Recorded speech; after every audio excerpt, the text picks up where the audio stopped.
ओम नमो भगवते वासुदेवाय। ओम नमो भगवते वासुदेव। वासुदेवाय। ओम नमो भगवते वासुदेवाय। ॐ ओम नमो नमो भगवते भगवते वासुदेवाय। ओम नमो भगवते वासुदेवाय। ॐ ओम भगवते नमस्ते वासुदेवाय। वासुदेवाय। नारायणं नमस्कृत्यं नारायणं कृत्यं कृत्यं नरं चैव नरोत्तमं नरं चैव नरोत्तमं देवीं सरस्वतीं व्यासं देवीं सरस्वतीं व्यास सरस्वतीं ततो जयमुदीरये। ततो जयमुदीरये। जयमुदीरये। नष्टप्रायेषु अभद्रेषु भद्रेषु नष्टभद्रेषु नित्यं भागवत सेवया नित्यं नित्यं भागवत भागवतसेवया सेवया भगवतीरुत्तमा श्लोके भगवतीरुत्तमश्लोके भक्तिर्भवति नैष्ठिकी। भक्तिर्भवति नैष्ठुकी। कृष्णाय वासुदेवाय कृष्णाय वासुदेवाय देवकीनन्दनाय च देवकी देवकी नन्दनाय च नन्दनाय च नन्दगोपकुमाराय नन्दगोपकुमाराय नन्दगोपकुमाराय गोविन्दाय नमो नमः। गोविन्दाय नमः।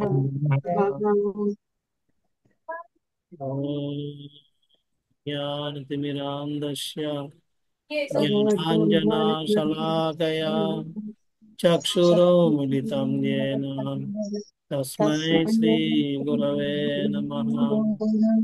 श्रीचैतन्यमनोभीष्टं स्थापितं येन भूतले स्वयं रूपा कदा मह्यं ददाति पदान्तिकम्।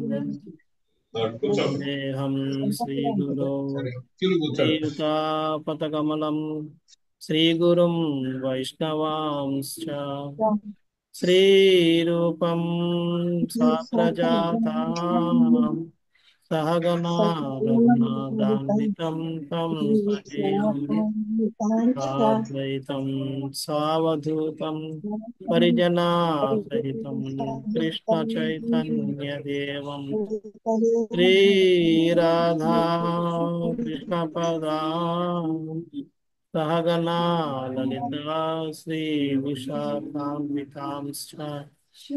हे कृष्णा करुणा सिन्धु दीनबन्धो जगत्पते गोपेशा गोपिकान्त राधाकान्ता नमोऽस्तुते। तप्तकाञ्चना गौराङ्गी राधे वृन्दावनेश्वरी वृषभानुसुते देवी प्रणमामि हरिप्रिये। नमो विष्णुपादाय कृष्णप्रेष्ठाय भूतले श्रीमते भक्तिवेदान्त स्वामी निति नामिने। नमस्ते सरस्वते देवे गौरवाणी प्रचारिणे निर्विशेषा शून्यवादी पाश्चात्य देशतारिणे वाञ्छाकल्पतरुभ्यश्च कृपा सिन्धुभ्य एव च पतितानां पावनेभ्यो वैष्णवेभ्यो नमो नमः। जय श्री कृष्ण चैतन्य प्रभु नित्यानंद श्री अद्वैता गदाधरा श्रीवासदि गौर भक्तवृंद। हरे कृष्णा कृष्णा कृष्णा कृष्णा हरे हरे हरे राम రామ రామ హరే హరే హరే కృష్ణ. ఆ, ఈనాటి వీణులందు కార్యక్రమంలో ఉత్తమ శ్లోక వార్త అనే దాంట్లో మనం శ్రీమద్ భాగవతం 12వ అధ్యాయం పరీక్షిత్ మహారాజ్ జన్మం అనే దాంట్లోంచి మనం చర్చిస్తున్నాం. ఇంతవరకు పరీక్షిత్ మహారాజు ఏ విధంగా తల్లి గర్భంలో రక్షించబడ్డాడు, దానికి కారణాలు ఇవన్నీ మనం చర్చించాం. ఈరోజు మనం 12వ శ్లోకం నుంచి చర్చించబోతున్నాం. 12 నుంచి 18వ శ్లోకం వరకు బ్రాహ్మణులు పరీక్షిత్ యొక్క ఆ, పరీక్షితుడు యొక్క పుట్టిక కోసం వర్ణిస్తున్నారు. అది ఈరోజు చర్చించబోతున్నాం. ఈరోజు 12 నుంచి 18వ శ్లోకం వరకు. 19 నుంచి 29 వరకు పరీక్షిత్ మహారాజు యొక్క లక్షణాల కోసం వర్ణన వస్తుంది. అది మనం వచ్చే వారం అదే నెక్స్ట్ క్లాస్ తో మనం చర్చిస్తాం. ఈరోజు ఆ జన్మం తాలూకా జన్మిస్తున్నప్పుడు ఆయన యొక్క లక్షణాలు, అంటే ఏ విధంగా శకునాలు ఇవన్నీ కూడా, జన్మించిన తర్వాత ధర్మరాజు ఏం చేశాడు, ఇవన్నీ మనం ఇక్కడ ఈరోజు చర్చించబోతున్నాం. 12వ శ్లోకం. తతః సర్వగుణోత్తర్కే సానుకూలాగ్రహోదయే జజ్ఞే వంశధర పాండోర్ భూయః పాండురివౌషస. అటు పిమ్మట రాశి చక్రపు శుభ సూచకములు క్రమముగా వికసించినంతనే పాండురాజుతో సహా సమాన తేజమును కలిగిన పాండు వంశధరుడు జన్మించెను. సో ఇంత ముందు వరకు పరీక్ష మహారాజు కృష్ణుడి చేత ఏ విధంగా రక్షించబడ్డాడన్న విషయాన్ని మనం చర్చించాం. అయిన తర్వాత ఇక్కడ శుభ సూచకములు క్రమముగా వికసించినంతనే, అంటే రాశి చక్రపు రాశులన్నీ కూడా వాటి వాటి శుభ ఘడియల్లోనూ అంటే వాటి స్థానాల్లోకి వచ్చినప్పుడు పాండురాజుతో సమాన తేజం కలిగిన, అంటే పాండురాజు ఎంత గొప్పగా వాడో అంత గొప్ప తేజస్సు, అంత అంత గొప్ప లక్షణాలు కలిగిన పాండు వంశధరుడు, అంటే అప్పుడు పరీక్షిత్ మహారాజ్ జన్మం జరిగింది అని చెప్పి ఇక్కడ వర్ణిస్తుంది. ఓకే,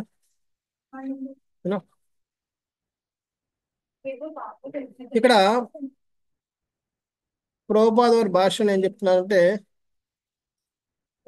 దేశ ప్రభావంచే పౌరుడు నిగ్రహింపబడు రీతి ప్రకృతి నీతిలో ప్రతి జీవులను అనుక్షణము నిగ్రహింపబడుచును. దేశ ప్రభావం అంటే అర్థం ఏంటి? అక్కడ గవర్నమెంట్ పాలనాధికారుల చేత ప్రతి పౌరుడు కూడా ఒక ప్రభావితం అవుతూ ఉంటాడు. ఎందుకంటే ఇప్పుడు అది మన ఆబ్వియస్, ఎందుకంటే మనం తెలియకుండానే మన గవర్నమెంట్ యొక్క నియమాలను మనం పాటిస్తూ ఉంటాం. ఇప్పుడు ఇంత ముందు వరకు కొన్ని ఒక రకమైన 500 రూపాయల నోట్లు, 1000 రూపాయల నోట్లు చలామణి అయ్యేవి. సడన్ గా వచ్చి 1000 రూపాయల నోట్లు చల్లవని చెప్పేశారు, అయిపోయింది. మనకి ఇష్టం ఉన్నా లేకపోయినా మనం మార్చేస్తాం. తర్వాత 2000 రూపాయల నోట్లు అవి కూడా చల్లవన్నారు, ఇప్పుడు అవి కూడా తీస్తాం. సో ఈ విధంగా కొన్ని గవర్నమెంట్ పెట్టిన నియమాలని, ఆ నియమాలకు అనుసారంగా ఆ నియమాలు ఎలాగైతే ప్రభావితుడై జీవుడు తన జీవితాన్ని కొనసాగిస్తుంటాడో, అదే విధంగా మనం ఎలాగైతే కొనసాగిస్తాం, అదే విధంగా జీవుడు కూడా ప్రకృతి యొక్క నియమాల అనుసారమే తన జీవితాన్ని కొనసాగిస్తూ ఉంటాడు. చాలాసార్లు అందుకనే మోహంలో ఉంటాడు అని చెప్పడానికి, జీవుడు మోహంలో ఉంటాడని చెప్పడానికి కారణం ఏంటంటే, ప్రతి జీవుడు అనుకుంటాడు నేను నాకు నచ్చినట్టుగా చేసుకుంటున్నాను, నాకు నచ్చినట్టుగా నేను జీవితాన్ని కొనసాగిస్తున్నాను, కానీ నిజానికి కాదు. మనం ఎంత ప్రయత్నించినా ఏమవుద్ది?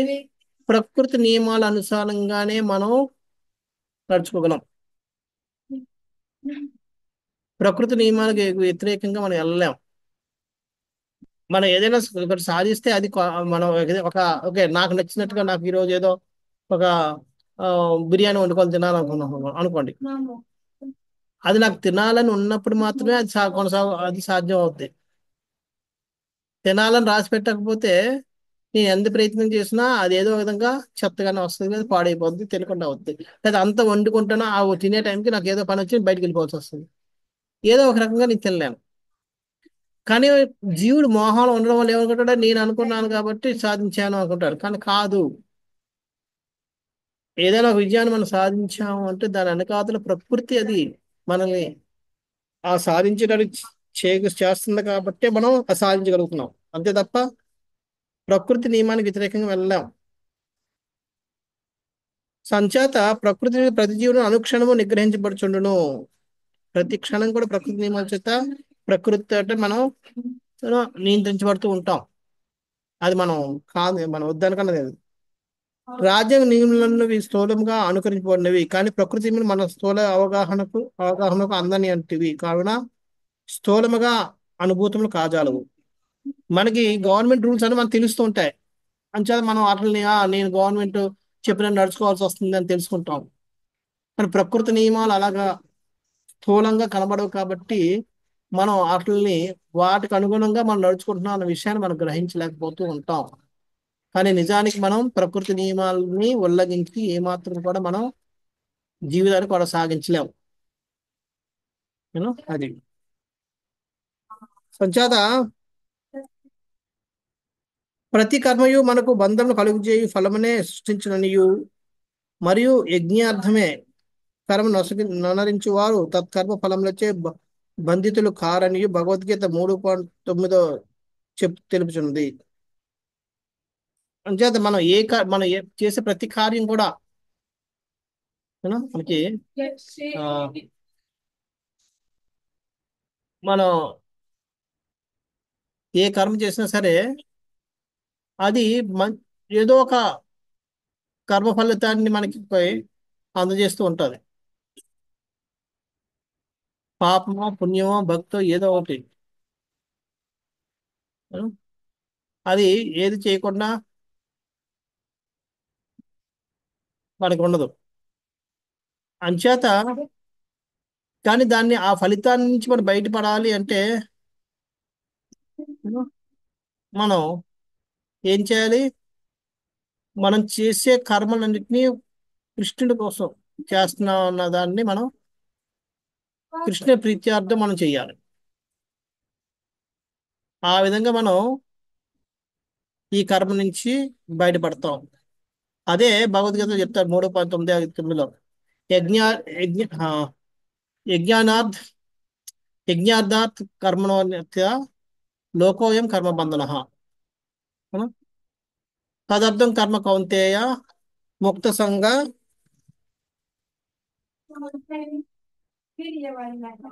సంగ సమాచార. యజ్ఞార్థ యజ్ఞార్థ అంటే యజ్ఞ యజ్ఞ యజ్ఞ పురుషుడు కోసం అర్థార్థం కర్మను అన్యత్ర కర్మల్ని చెయ్యాలి. లేకపోతే లోకోయాం కర్మ బంధన. అలా చేయకపోతే లోకంలో ఉన్న ప్రతి కర్మ కూడా మన కర్మ బంధన వస్తుంది. అంచేత తదర్థం కర్మ కౌంతేయ ఆయన దానికోసం అంటే యజ్ఞ పురుషుని సంతుష్టార్థం కర్మం చేయాలి. చేసేప్పుడు ముక్త సంఘ సమాచార. అప్పుడు మనం ఆ ముక్త సంఘ అంటే బంధం, ముక్తం ముక్త అంటే ముక్తి పొందుతాం. అంటే మనకి ఆ కర్మ యొక్క ఫలితం నుంచి మనం ముక్తిని పొందగలుగుతాం. అంచేత మనం ఎప్పుడైతే మనం చేసే కర్మ యజ్ఞ యజ్ఞార్థాత్ యజ్ఞ పురుషుని యూనో ఆనందం కోసం ఎప్పుడైతే మనం చేస్తామో, యజ్ఞం అంటే మామూలు యజ్ఞం అంటేనే అది. యజ్ఞం అంటే భగవంతునికి ఆనందాన్ని కలిగించేవి, భగవంతుని ప్రీత్యార్థం చేసే కర్మ అంతా కూడా యజ్ఞం అంటారు.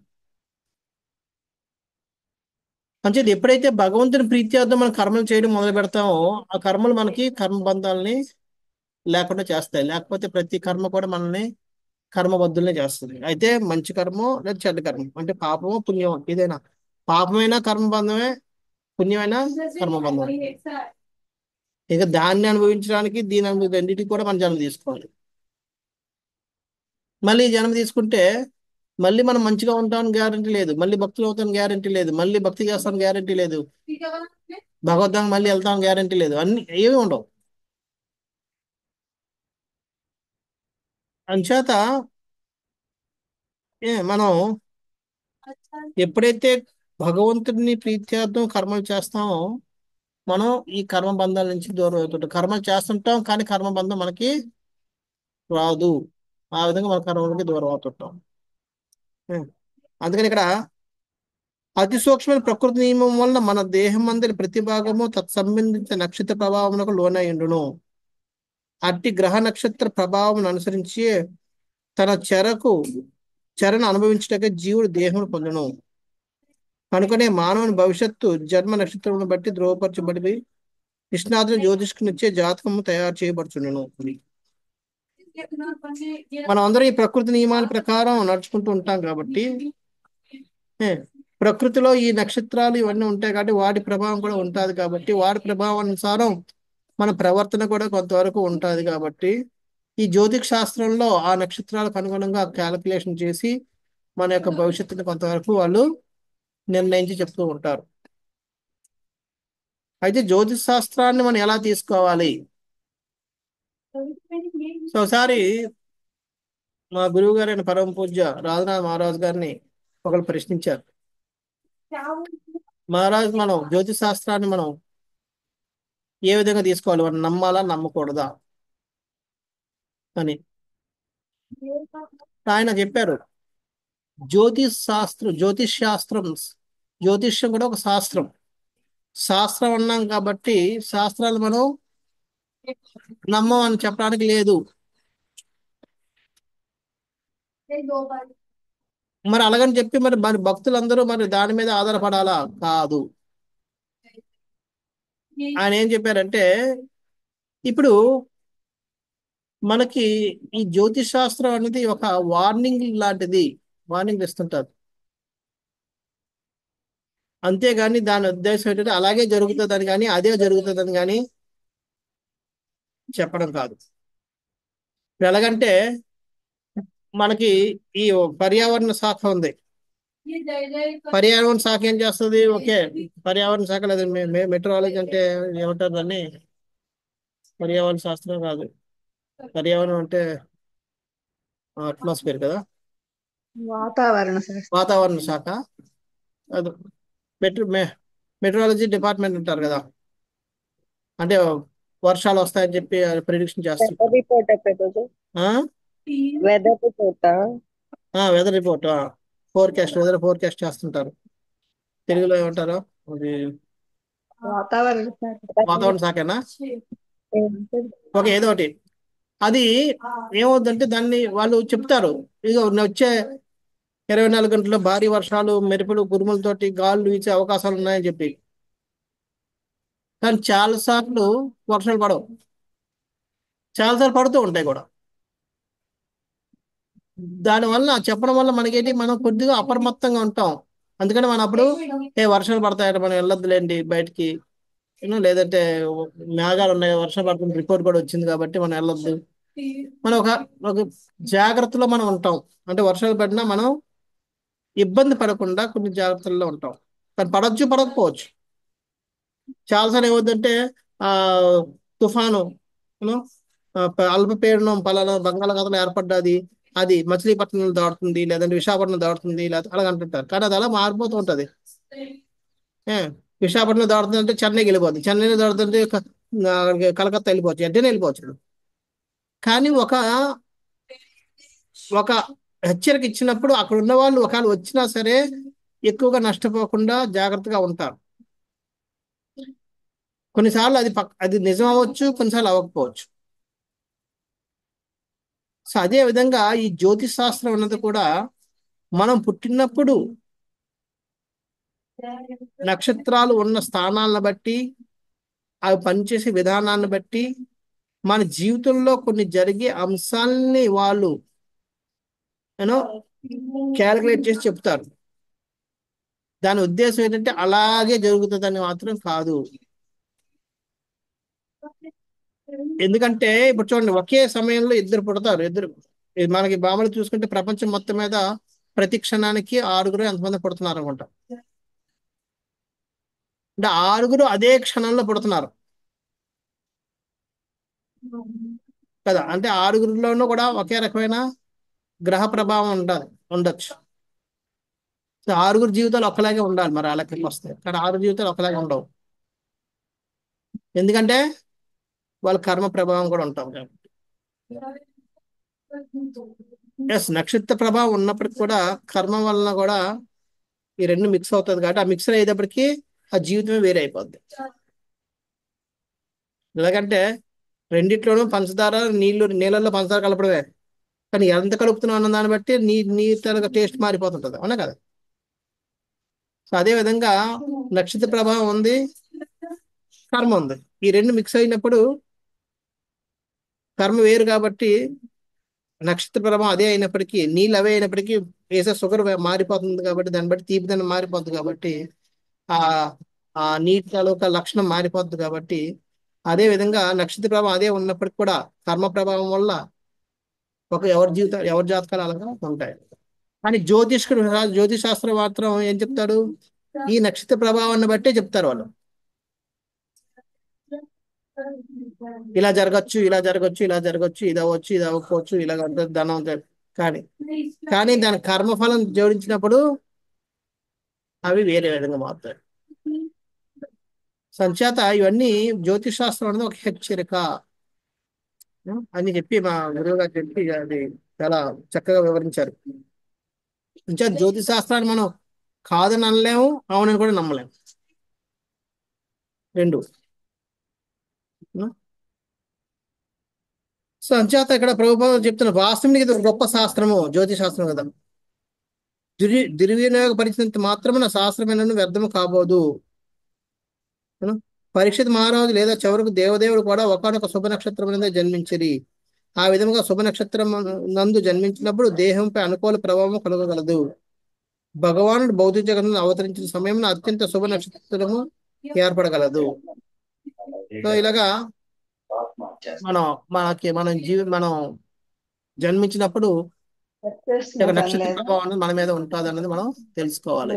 సో అలాగే ప్రభుపాద మళ్ళీ లాస్ట్ చెప్తాడు, గర్భాధాన సంస్కారము మానవ సంఘం నుండి పుణ్యాత్ములను మరియు మేధా సంపన్నులను పొందుటకు అతి కర్మయ్యే ఉన్నది. అటువంటి పుణ్యాత్ములు సాధు కారణమనే పుణ్యాత్ములు సాధు జీవనుల కారణమైన ప్రపంచమున శాంతి సౌభాగ్యం నెలకొనగలవు. సో గర్భాధాన సంస్కారం వల్ల మనం మంచి పుణ్యాత్ములైన జీవులకి జన్మనిచ్చే అవకాశాలు ఉంటాయి.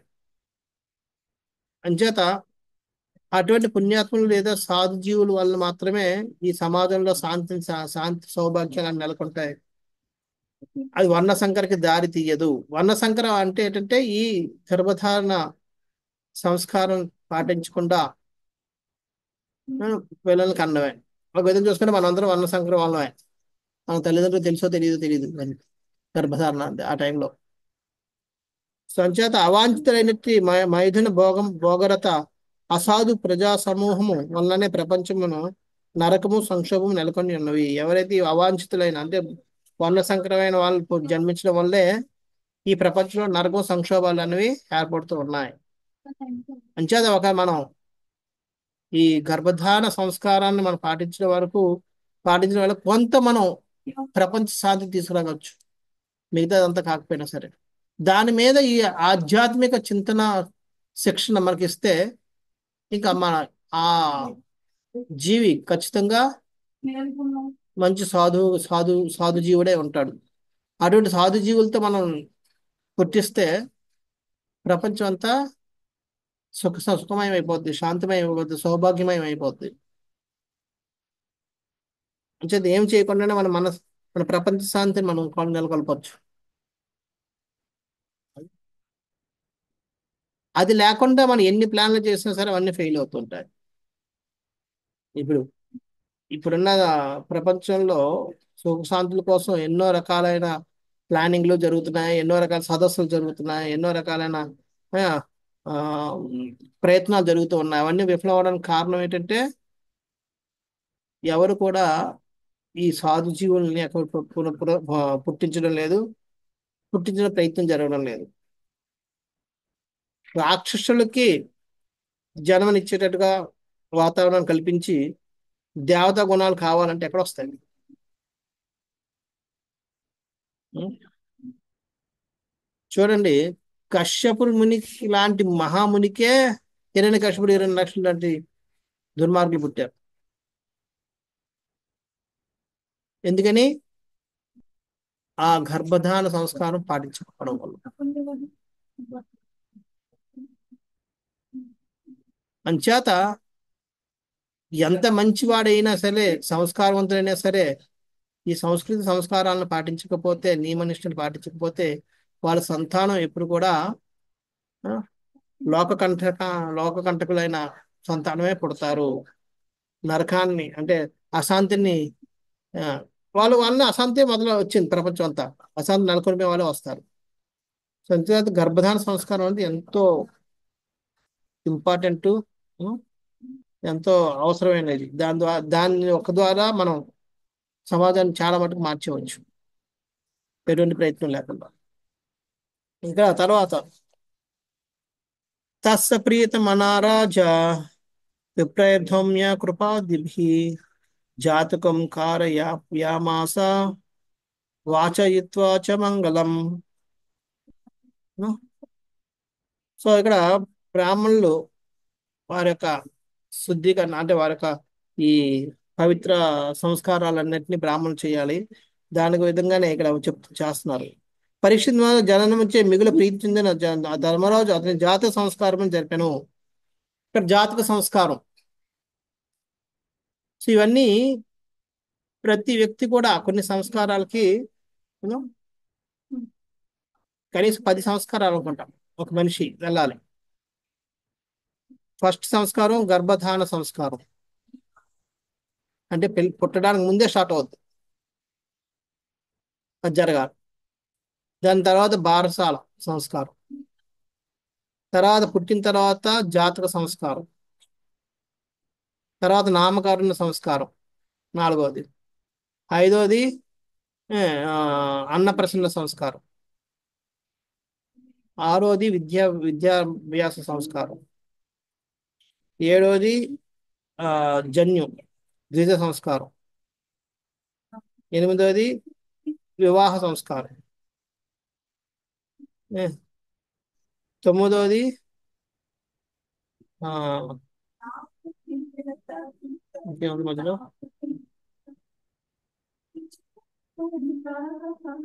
వివాహం అయిపోయింది కదా. తర్వాత మృత్యు సంస్కారం, తర్వాత పెళ్లిదాన సంస్కారం.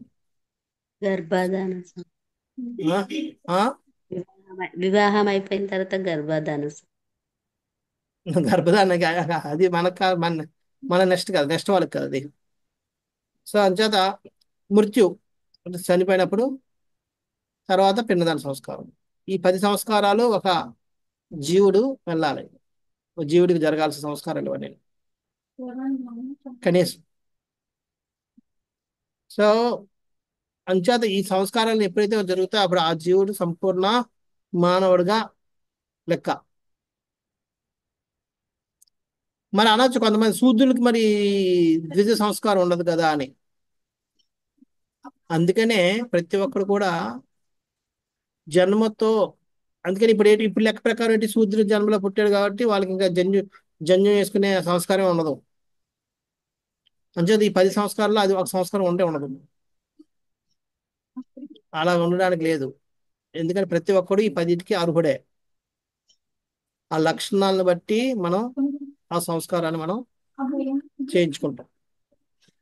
కానీ ఇప్పుడున్న పద్ధతి ప్రకారం అది భ్రష్టు పట్టిన పద్ధతి కాబట్టి ఇదేమవుతుంది, ఆ పుట్టుకలో ఆ కులంలో పుట్టిన వాళ్ళకి అది లేదు. వాడు భ్రష్టుడైనా సరే వేరే కులంలో పడితే వాడికి ఈ సంస్కారం ఉంటుంది. కానీ అది తప్పుడు ఆలోచన. సో ఈ విధంగా ఇవన్నీ జరగాలి కాబట్టి ఇక్కడ పరీక్షిత్ మహారాజ్ పుట్టిన వెంటనే ధర్మరాజు ఏం చేశాడు, జాతక సంస్కారాన్ని మొదలుపెట్టేశాడు వెంటనే. ఎవరి దగ్గర జాతక సంస్కారం జరిపించను. దౌమ్యుడు మరియు కృపాచార్య అధ్యక్షత గల బ్రాహ్మణులు మంగళకరమైన మంత్రమును ఉచ్చరించిరి. సో దౌమ్యుడు ఎవరు? ఆస్థాన ఇది ఆ, పూజా పూజారి, అదే ఆస్థాన గురువు, ఆస్థాన పూజారి. యాక్చువల్లీ దౌమ్యుడు ఆస్థాన పూజారి, కృపాచార్యుడు ఆస్థాన గురువు. ఈ విధంగా వీళ్ళిద్దరూ అధ్యక్షుడు బ్రాహ్మణులందరూ కూడా మంత్రాలను చేసి వాళ్ళు ఈ జాతక సంస్కారాన్ని ఆరంభించేశారు. ఇక్కడ ప్రభుపాద వారు భాషలో రాస్తారు, కలియుగమునందు శూద్రప్రాయులైన జనులను పాంచరాత్రి విధి సరిగా విధానము సరిగా చేయను కనుకనే ఈ యుగమునకు మరియు సమయమునకు అది నిర్దేశిత శుద్ధ విధానమై ఉన్నది. అది పంచరాత్రి విధి అన్నది ఈ పుట్టుకతో కాకుండా గుణాలను బట్టి, స్థానాన్ని బట్టి, వ్యవహారాన్ని బట్టి అది నిర్ణయిస్తుంది. అది తన యొక్క వాటి యొక్క విధులు ఉంటాయి కాబట్టి పంచరాత్రి విధి అన్నది ఈ కలియుగానికి సరైన పద్ధతి అని చెప్తున్నారు. అందుకనే ఇస్కాన్ మనం ఎక్కువగా పంచరాత్రి విధిని మనం పాటిస్తాం. అందుకనే పంచరాత్రి విధి ప్రకారం కలియుగంలో మంత్రోచ్చారణ అనేది అంతగా అవసరం లేదు. అందుకనే ఇస్కాన్లో చూసుకుంటే ఆరతులు కానీ ఇచ్చినప్పుడు మంత్రాలు అంతగా ఉండవు. వేరే చోట మనం చూస్తుంటే ఏమైనా పూజలు జరుగుతున్నాయంటే మంత్రాలు చదువుతారు. ధూపం ఇచ్చినా, పుష్పం ఇచ్చినా మంత్రాలు చదివి ఆ మంత్రాల ద్వారా అర్పణ చేయడం అన్నీ జరుగుతూ ఉంటాయి. కానీ ఇస్కాన్లో ఉండవు. ఎందుకంటే ఇస్కాన్లో పంచరాత్రి విధి ప్రకారం ఏంటంటే మనకి మంత్రాలతో సంబంధం లేదు, మనకు మనసుతో సంబంధం. మనసు కేంద్రీకరించి మనం చేయాలి. అది చిన్న చిన్న మంత్రంతో అయిపోద్ది. ఏష పుష్పాంజలి అని చెప్పి పుష్పాలు అర్పిస్తే చాలు. కానీ ఆ పుష్పాంజలి అన్నప్పుడు, ఆ ఏష పుష్పాంజలి అన్నప్పుడు విని భగవంతుడిని మనం ధ్యానిస్తూ భగవంతుడి పాదాల మీద మనం చేయాలి. అది ముఖ్యం. అది పంచరాత్రి విధి. దీంట్లో అంటే అదేవో మంత్రాలు చదివి అని చెప్పి పుష్ప పుష్ప పుష్ప పుష్ప సమర్పయామి అని ఏదో చెప్తారు. అంత ఇంత ఇంత ఒక చాంతాడంత మంత్రం చదివి ఆ చదువుతున్నంతసేపు కూడా వాడు అడుగు వస్తుంటాడు, అది చేసుకుంటాడు, ఇది చేసుకుంటాడు. అంటే వాళ్ళ దృష్టి దీని మీద ఉండదు. మంత్రాలు కంఠస్థం వచ్చే కూడా ధనధనం చెప్పుకుంటూ వెళ్ళిపోతారు, కంఠస్థం వచ్చేసాయి కాబట్టి. సో అది వైదిక విధి. పంచరాత్రి విధి అన్నది ఏంటంటే దాంట్లో భావన ముఖ్యం కాబట్టి కలియుగంలో ఎవరికైనా ఇది వర్తిస్తుంది. ఎవరైనా సరే భక్తి భావన ఉంటే వాళ్ళందరూ కూడా పంచరాత్రి విధిని మనం పాటించవచ్చు.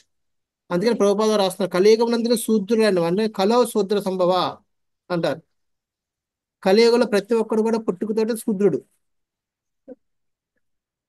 తర్వాత వాళ్ళు వారి యొక్క లక్షణాలను బట్టి వాళ్ళు అర్హత పొందాలి, బ్రాహ్మణులకి, క్షత్రియుడికి, వీటన్నిటికీ. అది లేకపోతే అందుకనే మనం శూద్రులం కాబట్టి జన్మత మన యొక్క లక్షణాలను బట్టి మనం ఈ సంస్కారాలను జరిపించుకుంటాం. అది పంచరాత్రి విధి. వైదిక విధి ఏంటంటే వైదిక విధి నుంచి వక్రీకరించబడిన వైదిక విధి. ఇప్పుడు వైదిక విధి ప్రకారం ఏంటి, పుట్టిన వెంటనే బ్రాహ్మణులు పడితే బ్రాహ్మణ లెక్క, అది బ్రాహ్మణ సంస్కారాలను చేసేవి. వాళ్ళకి అర్హత ఉందా లేదా సంబంధం లేదు. సో ఈ విధంగా అక్కడ కొద్ది వక్రీకరించబడ్డాయి. అందుకనే కలియుగంలో ఈ పంచరాత్రి విధి అన్నది అది ఒకటే పనిచేస్తుంది. దాని ద్వారా మనం జీవులందరినీ కూడా ఉద్ధరించబడతారు. అంతే దాన్ని పాటించాలి అన్నది ప్రభుపాద వారు ఇక్కడ చెప్తున్నారు. ఈ విధంగా అక్కడ తర్వాత మిగతా అన్ని డీటెయిల్స్ ఏ విధంగా కృపాచార్యుడు ఎవరు, దౌమ్యులు ఎవరు, ఇవన్నీ కూడా వాళ్ళ కోసం రాశారు. అది మీరు చదువుకోండి. హిరణ్యం గాం మహిం గ్రామాన్ స్వాన్ృప నృప నృపతిర్వర్వాన్ ప్రాదాత్ స్వర్ణం చ విప్రేభ్య ప్రజాతీర్ దేశతీర్ దవేత్.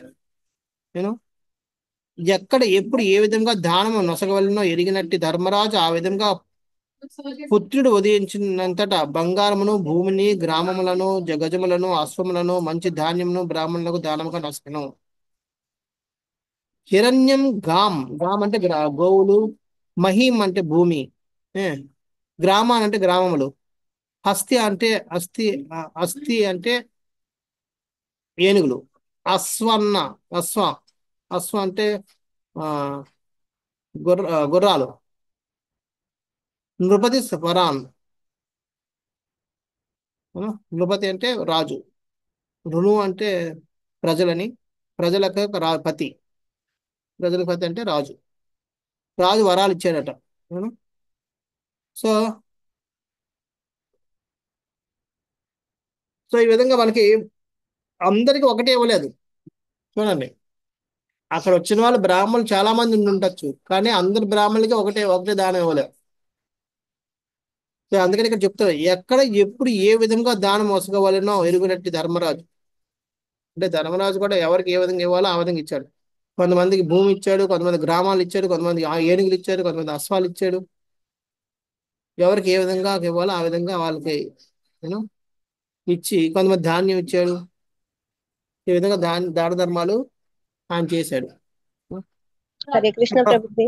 ఆ, ప్రభుజీ, లాస్ట్ క్లాస్ లో మనం ఆ, ఎంత గ్రహించినా మనకు కావాల్సినంత ఉంచుకొని మిగతాది ఇచ్చేయాలి అని చెప్పారు కదా. ఉమ్, ఇప్పుడు ఇక్కడ దానాలు ఇస్తారు కదా బ్రాహ్మణులకి, ఉమ్. వాళ్ళందరూ మరి అట్లా ఉంచుకొని మిగతాది ఎవరికి ఇచ్చేయాలి? మిగతా వాళ్ళు ఎవరికైనా అవసరమైన వాళ్ళు తారసపడితే వాళ్ళకి ఇచ్చేవారు, లేకపోతే అక్కడ వదిలేసి వెళ్ళిపోయేవారు పక్కన. కొంతమందికి ఆవుల్ని ఆటల్ని కూడా ఇస్తారు కదా. అవును, అవి కూడా వాళ్ళకి మిగతా వాళ్ళకి ఆవులు లేని వాళ్ళకి ఆవులు ఇచ్చేవారు, బ్రాహ్మణులు ఇచ్చేస్తుండేవారు. ఉహు. అందుకనే సరే. ధర్మరాజు రాజసూయ యజ్ఞం చెయ్యాలనుకున్నప్పుడు అర్జున్ని ఆ ఉత్తర దిశ వైపు పంపిస్తాడు ధనం తీసుకురమ్మని చెప్పి. అర్జునుడు హిమాలయాల్లోకి వెళ్తాడు. హిమాలయాల్లోకి వెళ్ళినప్పుడు ఆయనకు ఒక చోట కుప్పలు కుప్పలుగా బంగారం దొరుకుతుంది. ఉమ్. ఆయన తెచ్చిన ధనం ఇంకెవరు తేలేదు, కాబట్టి ధనంజయుడు అని పేరు వచ్చింది దానికి. ధనాన్ని జయించుకుని తీసుకొచ్చిన వాడని ధనంజయుడు అంటే. ఎందుకంటే అది తర్వాత ఆయన ఎంక్వైరీ చేస్తాడు, ఎందుకు ఎంత దొరికింది, కారణం ఏంటంటే అక్కడ మరట్ట అనే మరట్ట రాజు అనమాట. ఆయన దాన ధర్మాలు చేస్తాడంటే కొన్ని లక్షల లక్షల బంగారం నాణేలు బంగారం ఆయన బ్రాహ్మణులకు ఇస్తే వాళ్ళందరూ ఏం చేయాలో తెలియక అక్కడ కుప్పలు కుప్పలుగా పడి వెళ్ళిపోయారు ఆ బంగారం. అట్లా తీసుకొచ్చి చెయ్యొచ్చా ప్రభుజీ వీళ్ళు? ఆ అట్లా ధనాన్ని తీసుకొచ్చి రాజులు దొరికిన ధనాన్ని తీసుకొచ్చి చెయ్యొచ్చా యాగాలు చేసే? ఆ. ఇప్పుడు రాజుది ఈ భూమి మీద ఉన్నంతగా రాజు సొత్తే కదా. అందుకని మనం అందరూ ట్యాక్స్ కడతాం. ఎందుకు ట్యాక్స్ కడతాం? వాళ్ళ సొత్తుని మనం వాడుకుంటున్నాం కాబట్టి మనం ట్యాక్స్ కడుతున్నాం. ఉహు.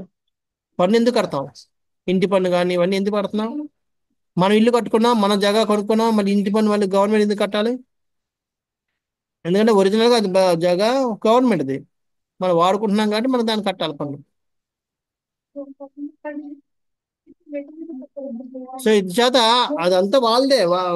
ఈ మొత్తం హిమాలయ మొత్తం భూమండలం అంతా వాళ్ళే పాలించేవారు కాబట్టి వాళ్ళ దగ్గర వాళ్ళు ఎక్కడి నుంచి తెచ్చుకోవచ్చు.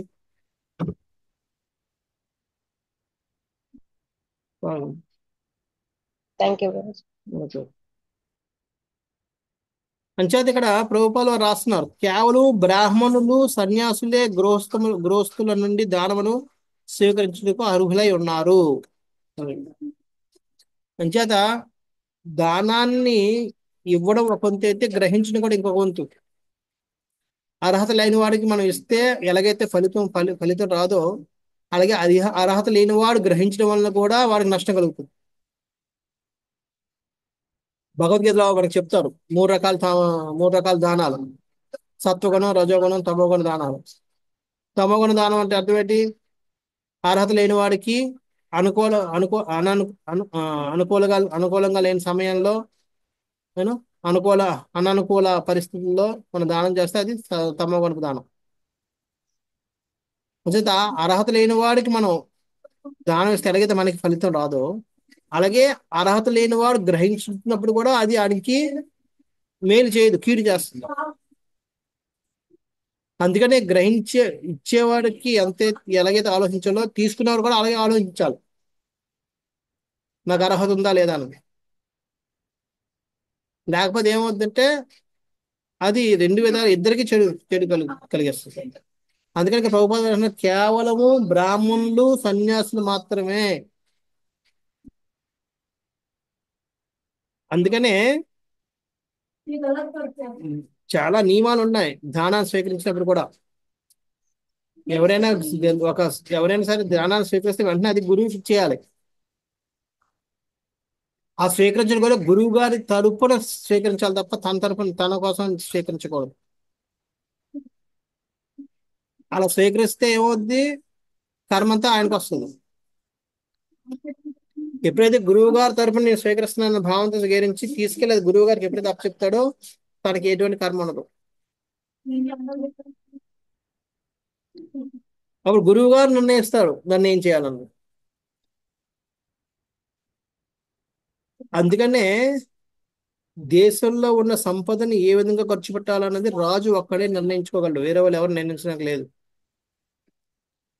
అందుకనే రాజుని భగవంతుడి యొక్క ప్రతినిధిగా చెప్తారు. ఎందుకంటే భగవంతుడి తర్వాత అటువంటి నిర్ణయాలు భగవంతుడి తరపున నిర్ణయాలు తీసుకునే అధికారం ఆయనకు ఒక్కడికే ఉంటుంది. అంచేత ఆయన తీసుకోవచ్చు నిర్ణయాలు. అలా కాకుండా వేరే వాళ్ళు ఎవరినైనా నిర్ణయాలు తీసుకుని ఏదైనా ఖర్చు పెట్టిన ఏం చేసినా అది దానికి అంత కర్మ వస్తుంది వాళ్ళకి. కర్మ చాలా సూక్ష్మం, మనం అనుకున్నంత ఈజీ కాదు. ఇప్పుడు చూడండి, నాకే ఇప్పుడు నేను ఎవరికైనా ఇంటికి వస్తాను, వచ్చినప్పుడు నాకు ఏదో వచ్చారు కదా అని చెప్పి సంతోషంగా ఒక దక్షిణ ఇస్తారు.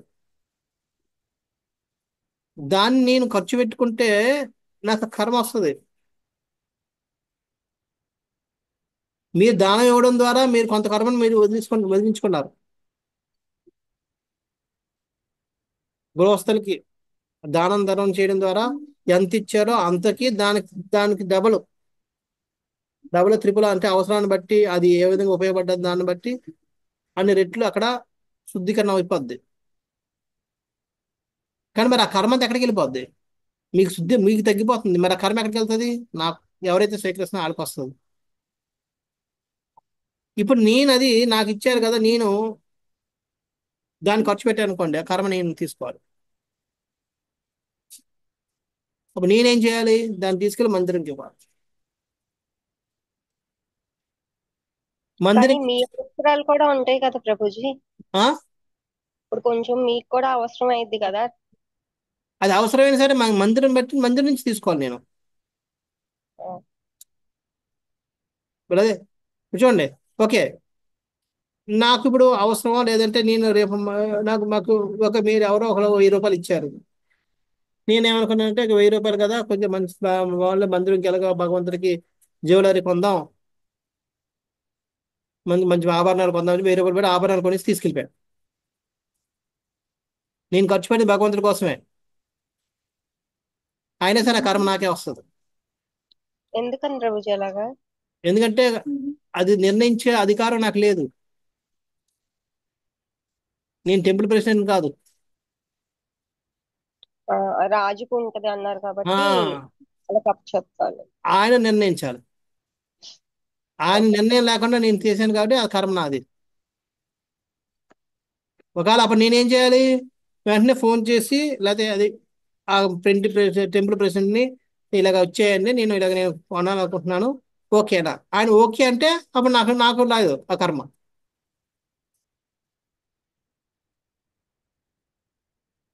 లేదు, ఆ డబ్బులు కావాలి, నేను వేరే దానికోసం నేను ఎదురు చూస్తున్నాను, ఫోన్లే మంచిది, ఆ 1000 రూపాయలు కావాలి, నేను వేరే ఆలోచిస్తున్నాను అనుకోండి. అప్పుడు మనం ఒకవేళ నిజంగా ఆయన ఎదురు చూస్తున్నాడు ఎవరైనా డబ్బులు ఇస్తే బాగుండని, ఆ టైంలో నాకు వచ్చేయి కానీ నేను దీన్ని ఖర్చు పెట్టేశాను, అప్పుడు ఏమైంది, కదా, అందుకనే కర్మ నాకు వస్తుంది. సంచేత కర్మను చాలా, అందుకనే స్వీకరించేవాడు కూడా చాలా జాగ్రత్తగా స్వీకరించాలి. సో అంచేత ఇవి లేకపోతే వాళ్ళ పతనం దారి తీస్తుంది. చాలా జాగ్రత్తగా ఉండాలి. అందుకని ఈ దానం అన్నది, దానం వల్ల ఏ విధంగా కర్మ వెళ్ళిపోద్ది అంటే ఈ విధంగా వెళ్ళిపోద్ది, కానీ తీసుకున్న వాడికి అది వెళ్ళిపోద్ది. తీసుకున్నవాడు జాగ్రత్త లేకపోతే అది ఆ కర్మ ప్రభావం చేత గ్రహించిన వాడు పతనానికి గురి అవుతుంటాడు. సో ఈ విధంగా అక్కడ ఈ వీళ్ళు అందుకనే బ్రాహ్మణులు సన్యాసులు అన్న వాళ్ళు ఎంతో ఉత్తమ జాతి. అంటే బ్రాహ్మణులు ఏమో వర్ణాల్లో శ్రేష్ఠులు, సన్యాసులు ఏమో ఆశ్రమాల్లో శ్రేష్ఠులు కాబట్టి, వాళ్ళు శ్రేష్ఠులు కాబట్టి వాళ్ళకి అర్హత ఉంది. వాళ్ళు తీసుకుని దాన్ని మనం, అందుకనే ప్రభుపాద రాస్తున్నారు, దానం అన్నది ఎన్నడూ ఫలితరహితము గాని గుడ్డిది గాని కాదు. దానం అనేది ఇప్పుడు కూడా గుడ్డిది కాదు, అది ఎక్కడో పనిచేస్తుంది. ఫలితరాహిత్యం కాకుండా ఉండదు, దానికి ఏదో ఫలితం వస్తుంది, రాకుండా ఉండదు. అంచేత ఫలితం వస్తుంది అంటే ఇంకొకరు ఎవరో ఫలితం దాని తాలూకా చెడ్డ ఫలితం తీసుకుంటున్నారు. సో అది తీసుకుంటున్నారు కాబట్టి ఇక్కడ మనకు మంచి ఫలితం వస్తుంది. అంటే దానం ఎవరు ఇచ్చారంటే అది ఎదొక్కడో చోట పనిచేస్తుంది, అది ఎప్పుడు సరైన పద్ధతిలో ఉండాలి. అందుకని దానం ఎప్పుడు కూడా సరైన పద్ధతిలో ఇవ్వకపోతే ఏమవుతుందంటే అది సరైన ఫలితాన్ని ఇవ్వదు. ఉంది. అందుకే ప్రభుపాద వారు చెప్తున్నారు ఆ పారాగ్రాఫ్ లాస్ట్ లో ఆ ఇప్ప- దానం యొక్క ప్రాముఖ్యత సారాంశం ఏమనగా, మేధావంతులైన జనులు, భగవత్ సేవలో ప్రత్యేకమైన నియుక్తుల బ్రాహ్మణులు దేహావసర చింత లేకుండా చక్కగా పోషింపబడిరి. రాజు మరియు ఇతర గృహస్థులందరూ వారి సౌఖ్యములన్నింటినీ ఆనందముగా గాంచియుండిరి. అంచేత అటువంటి బ్రాహ్మణుల్ని గ్రహ దానాలు స్వీకరించడానికి అర్హత కలిగిన బ్రాహ్మణుల్ని పోషించే బాధ్యత గృహస్థుంది. బ్రాహ్మణ్ గ్రహించే దానాన్ని గ్రహించే అర్హత ఉన్న బ్రాహ్మణ్ణి పోషించకపోతే అది మళ్ళీ గృహస్థులకి పాపం. వాళ్ళు పోషించాలి. పోషించాలంటే వీళ్ళకి ఇచ్చే స్తోమత ఉండి గ్రహించే బ్రాహ్మణు దొరికినప్పుడు ఖచ్చితంగా మనం దానం చేయాలి అటువంటి బ్రాహ్మణులకి. అది గృహస్థ ధర్మం. అందుకని పూర్వం రాజులు గృహస్థులు అందరూ కూడా బ్రాహ్మణులకు ఆ విధంగా దాన ధర్మాలు చేస్తుండేవారు. వాళ్ళకి వద్దన్నా సరే, కానీ వాళ్ళని ఉద్ధరించడం కోసం బ్రాహ్మణులకు అవసరం లేకపోయినా సరే గ్రహించేవారు, మిగతా మళ్ళీ పడేసేవారు. చూడండి, అందుకని వాళ్ళు ఎందుకు వాళ్ళు ఉంచుకుంటే అది అత్యాస, మళ్ళీ అది కర్మ కింద వస్తుంది. అందుకని అప్పుడు అందరూ ఈ కర్మని దృష్టిలో ఉంచుకొని వ్యవహరించేవారు కాబట్టి ఎక్కడ సిస్టమ్ ఎక్కడ బ్రేక్ అయ్యేది కాదు. ఎవరికి కర్మ ఫలితాన్ని పొందేవారు కాదు. ఇప్పుడు అంతా ఈ స్వార్థం వల్ల అందరూ ఎవరి స్వార్థం వాళ్ళు చూసుకుంటున్నారు కంటే అందరూ కర్మబద్ధులు అయిపోతున్నారు. దానం ఇచ్చి కర్మబద్ధులు అవుతున్నారు, గానం గ్రహించి కర్మబద్ధులు అవుతున్నారు. ఏమో? అన్ని రకాలు. ఎందుకంటే అర్హత లేని వాడు దానం ఇవ్వడం, అర్హత లేని వాడు తీసుకోవడం. సో ఈ విధంగా ఇప్పుడు దాన ధర్మాలు అన్నవి కర్మబంధాలు అయిపోయాయి. యాక్చువల్గా నిజానికి దానం అన్నది కర్మాన్ని తొలగించాలి, పాపాన్ని తొలగించాలి. ఆ తొలగించే కార్యం ఏమైంది? కర్మబంధితం అయిపోతుంది. అందుకని సరైన పద్ధతులు జరగకపోవడం వల్ల. అందుకనే భగవద్గీతలో కృష్ణుడు ఈ దానాల కోసం చెప్పాల్సి వచ్చింది. సత్వగుణ దానం అంటే ఏంటి, రజోగుణ దానం అంటే ఏంటి, తమోగుణ దానం అంటే ఏంటి అని. ఏమో? సరైన సమయంలో సరైన వ్యక్తికి సరైన చోట ఇచ్చిన దానం సత్వగుణ దానం. పేరు ప్రఖ్యాతుల కోసం ఇచ్చిన దానం రజోగుణ దానం. అర్హత లేని వాడికి ఇచ్చిన దానం తమోగుణ దానం. ఈ విధంగా చేత మనం అవన్నీ తెలుసుకుని మనం దాన ధర్మాలు చేయాలి. అంచేత ఇక్కడ, అందుకని ఇక్కడ చూడండి, దీన్ని చూస్తే ఎక్కడ ఎప్పుడు ఏ విధంగా దానం చేయాలో తెలుసు. అది ధర్మరాజు అందుకని అందరికి ఒకలాగా ఇవ్వలేదు. అందరూ బ్రాహ్మణులు అయినప్పుడు కూడా అందరికి ఒకలాగా ఇవ్వలే.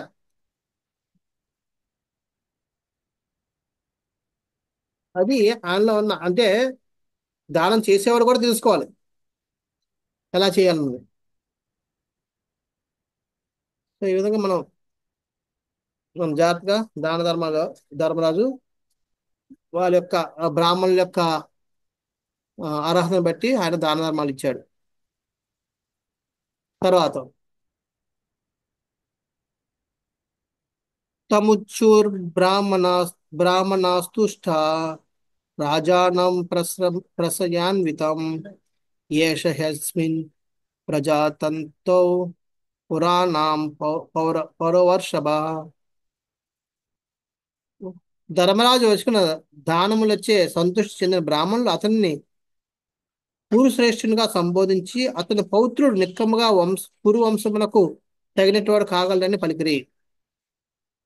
అవునా?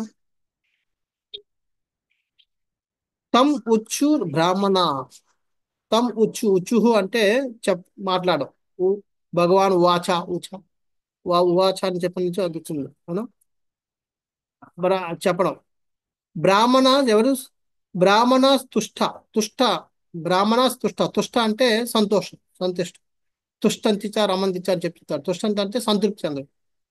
అంటే ధర్మరాజు ఇచ్చిన దాన ధర్మాలు సంతృష్టి పొంది బ్రాహ్మణులందరూ ఆయనకి ఆయనతో చెప్పారట ఏమని యాస హస్మిన్ ప్రజాతంతో పురూనాం పౌరవర్షభ. పురూనాం అంటే పురు వంశంలో వర్షభ అంటే శ్రేష్ఠుడు.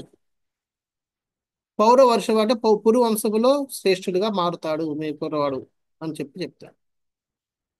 నువ్వు శ్రేష్ఠుడివి, మీ కొడుకు కూడా, మీ పౌత్రుడు కూడా అలాగే ఆ విధంగానే శ్రేష్ఠుడిగా ఉంటాడు అని చెప్పి పలికారు. సో ఆ విధంగా అందుకనే బ్రాహ్మణులు ఎప్పుడైతే మనం సంతోషపరుస్తామో అప్పుడు ఆటోమేటిక్గా వారి యొక్క మాటలు నిజం అవుతాయి.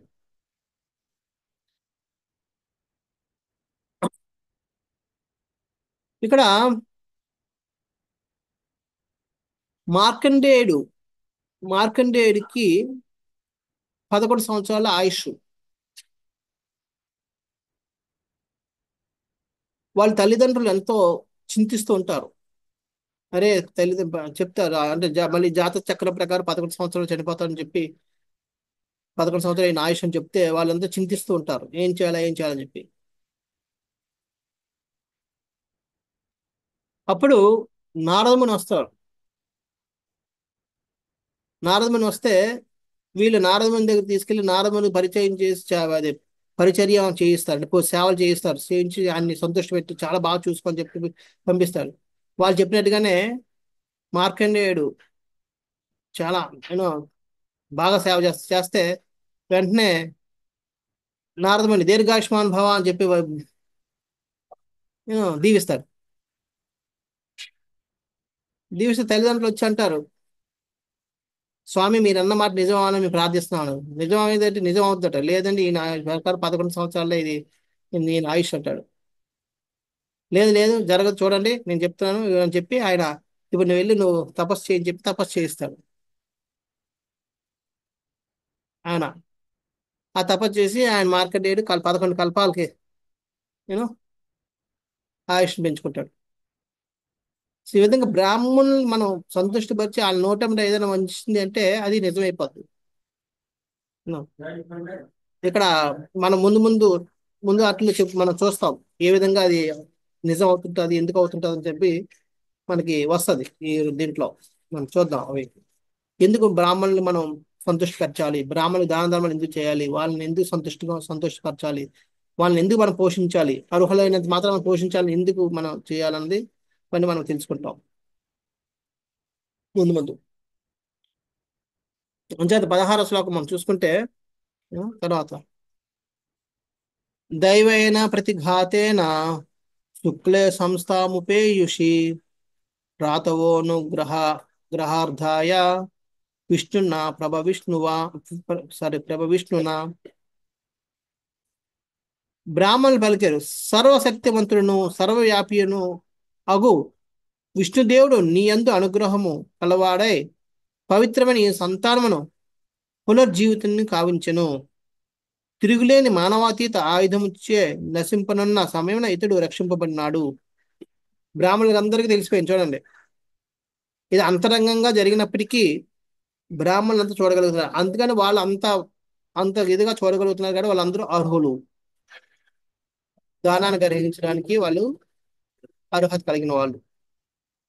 వాళ్ళందరూ అంటున్నారు, సర్వశక్తివంతుడు సర్వవ్యాపి విష్ణు అంటే కృష్ణుడు నీ యొక్క కృప మీ అందరి మీద కృప అనుగ్రహం ఉన్నవల్ల ఆయన అతి శక్తివంతమైన తిరుగులేని ఆయుధం చేత నశించబడవలసిన సమయంలో ఆయన రక్షించాడు. దీన్ని ఆయన ఎందుకు రక్షించాడు? మీ అందరి మీద ఉన్న కృప వల్ల. అందుకే పరీక్షిత్ మహారాజు కూడా లాస్ట్ లో మనం 19వ అధ్యాయంలో చూసుకుంటే మనం వస్తుంది, భగవంతుడు నన్ను రక్షించడానికి కారణం నా గొప్పతనం కాదు, నా నా తాతగారులైన నా పితామహులైన వాళ్ళ మీద ఉన్న మమకారం, వాళ్ళ మీద ఉన్న ప్రేమ కొద్దీ నన్ను రక్షించని చెప్పి పరీక్షిత్ మహారాజు కూడా వాళ్ళనే కీర్తిస్తూ ఉంటాడు. సో ఇక్కడ కూడా బ్రాహ్మణులు అదే అంటున్నారు, మీ మీద ఉన్న అనుగ్రహం వల్ల పరీక్షిత్ మహారాజుని పునర్జీవితం కావించను, ఈ సంతానం పునర్జీవితం కావించను.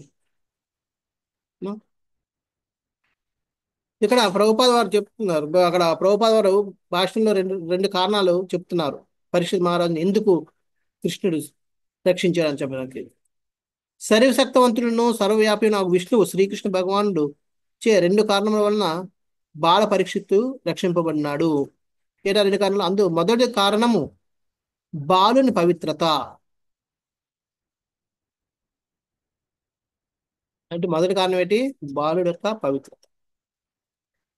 బాలుడు సహజంగానే పవిత్రుడు. అంటే అందరి బాలు కాదు, ఈయన యొక్క పవిత్రత.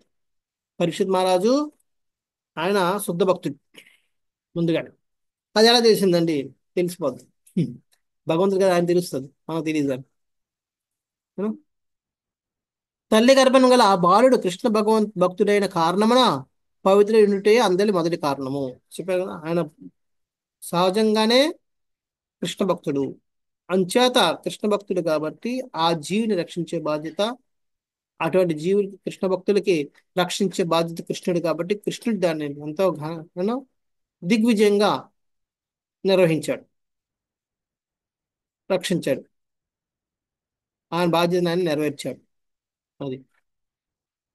ఇక రెండవ కారణము, అతడొక్కడే పురు మహారాజు ధర్మాత్మైన ధర్మరాజు యొక్క పుణ్యుడైన వంశపితరుడు పురు మహారాజు యొక్క వంశాంకురమే ఉన్నాడు. వాస్తవమైన శాంతియుత పురోగమన జీవనము కొరకే పుణ్యాత్మైన రాజుల పరంపరయే తన ప్రతినిధులుగా దరిద్రుని పాలించవాలని శ్రీకృష్ణ భగవాను కోరి ఉండను. రెండో కారణం ఏంటి? ఎంతో పుణ్య వంశానికి చెందిన పురు వంశానికి చెందిన ఈ ధర్మరాజు వంటి వాళ్ళకి తర్వాత ఉన్న ఏకైక సంతానం, వంశ పారంపర్యంలో వచ్చిన వంశ వారసుడు. అంచేత ధర్మరాజు యొక్క వంశంలో పుట్టిన వాడే రాజుగా ఉండి ఈ భూమిని అంతటిని ఎంతో ధర్మాత్మకంగా పరిపాలించాలని చెప్పి కృష్ణుడు కోరుకుంటున్నాడు. కాబట్టి ఆ కోరికను తీర్చాలి అంటే ఈ ఆఖరి బీజమైన ఈ పరీక్షిత్ మహారాజుని రక్షించాలి. కాబట్టి ఆయన రక్షిస్తేనే ఆ వంశం కొనసాగుతుంది. కాబట్టి ఆయన రక్షించాడు. అంటే ధర్మాన్ని కొనసాగించాలి అంటే ధర్మరాజు వంశం నిలబడాలి. ధర్మరాజు వంశంలో ఉన్న ఏకైక బీజం ఇది నశిస్తే ఇంకా అక్కడితో ఆగిపోద్ది. అందుకని అది ఆగకుండా కొనసాగించడం కోసం రక్షించాడు. అలా విధంగా రెండు కారణాలు. ఒకటేమో ఆయన భక్తుడు అవ్వడం చేత భక్తుడికి రక్షించే బాధ్యత ఆయన కాబట్టి ఆ బాధ్యతను నెరవేర్చడం కోసం రక్షించాడు. రెండోది ఈ వంశాన్ని భక్తులైన ధర్మరాజు వంశాన్ని నిలబెట్టడం కోసం రక్షించాడు. ఈ విధంగా రెండు కారణాల చేత పరీక్షిత్ మహారాజు రక్షింపబడ్డాడని చెప్పి ప్రభుపాద వారు భాష్యంలో వివరిస్తున్నారు. ఉం.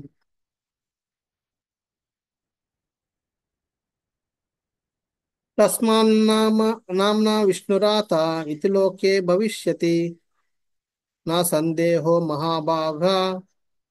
మహాభాగవతో మహాన్. ఈ కారణం చేత ఈ బాలుడు జగమునందు విష్ణురాతునిగా ప్రసిద్ధి చెందగలడు. ఓ మహాభాగా, ఈ బాలుడు నిస్సందేహముగా మహాభాగవతుడే. సర్వ మహాద్గుణములను కలవాడవును. అవును? విష్ణురాతుడు, విష్ణురాతుడు అంటే విష్ణువుతో రక్షించబడిన వాడు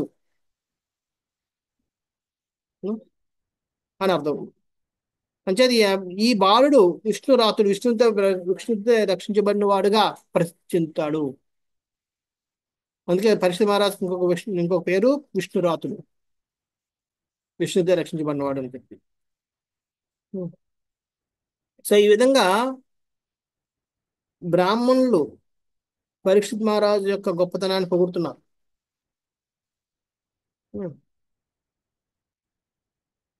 పరీక్షిత్ మహారాజు యొక్క ఆ, భవిష్యత్తుని కొద్దిగా వీళ్ళు ముందుగానే చెప్తున్నారు. సో ఇక్కడ ప్రభుపాద వారు చెప్తున్నారు, భగవాన్ వివిధ శక్తుల ద్వారా వివిధ తరగతుల జీవులకు వాటి రక్షణను లభించుచును. భగవంతుడు అందరినీ రక్షిస్తాడు కాబట్టి అందరికీ భగవంతుడి యొక్క అనేక శక్తులు ఉన్నాయి కాబట్టి అనేక తన యొక్క శక్తుల ద్వారా భగవంతుడు ఏం చేస్తుంటాడు, ఈ జీవులన్నిటినీ రకరకాలుగా రక్షిస్తూ ఉంటాడు. శిక్షించడం కూడా రక్షణే. భగవంతుడు ఎవరైనా శిక్షించాడంటే శిక్షణ వెనకాతలు కూడా మనం గుర్తించాలి. ఏంటంటే దాని వెనకాతలు కూడా వారి యొక్క రక్షణే ముఖ్య ఉద్దేశం. భగవంతుడు రక్షించినా శిక్షించినా అది రక్షించడమే.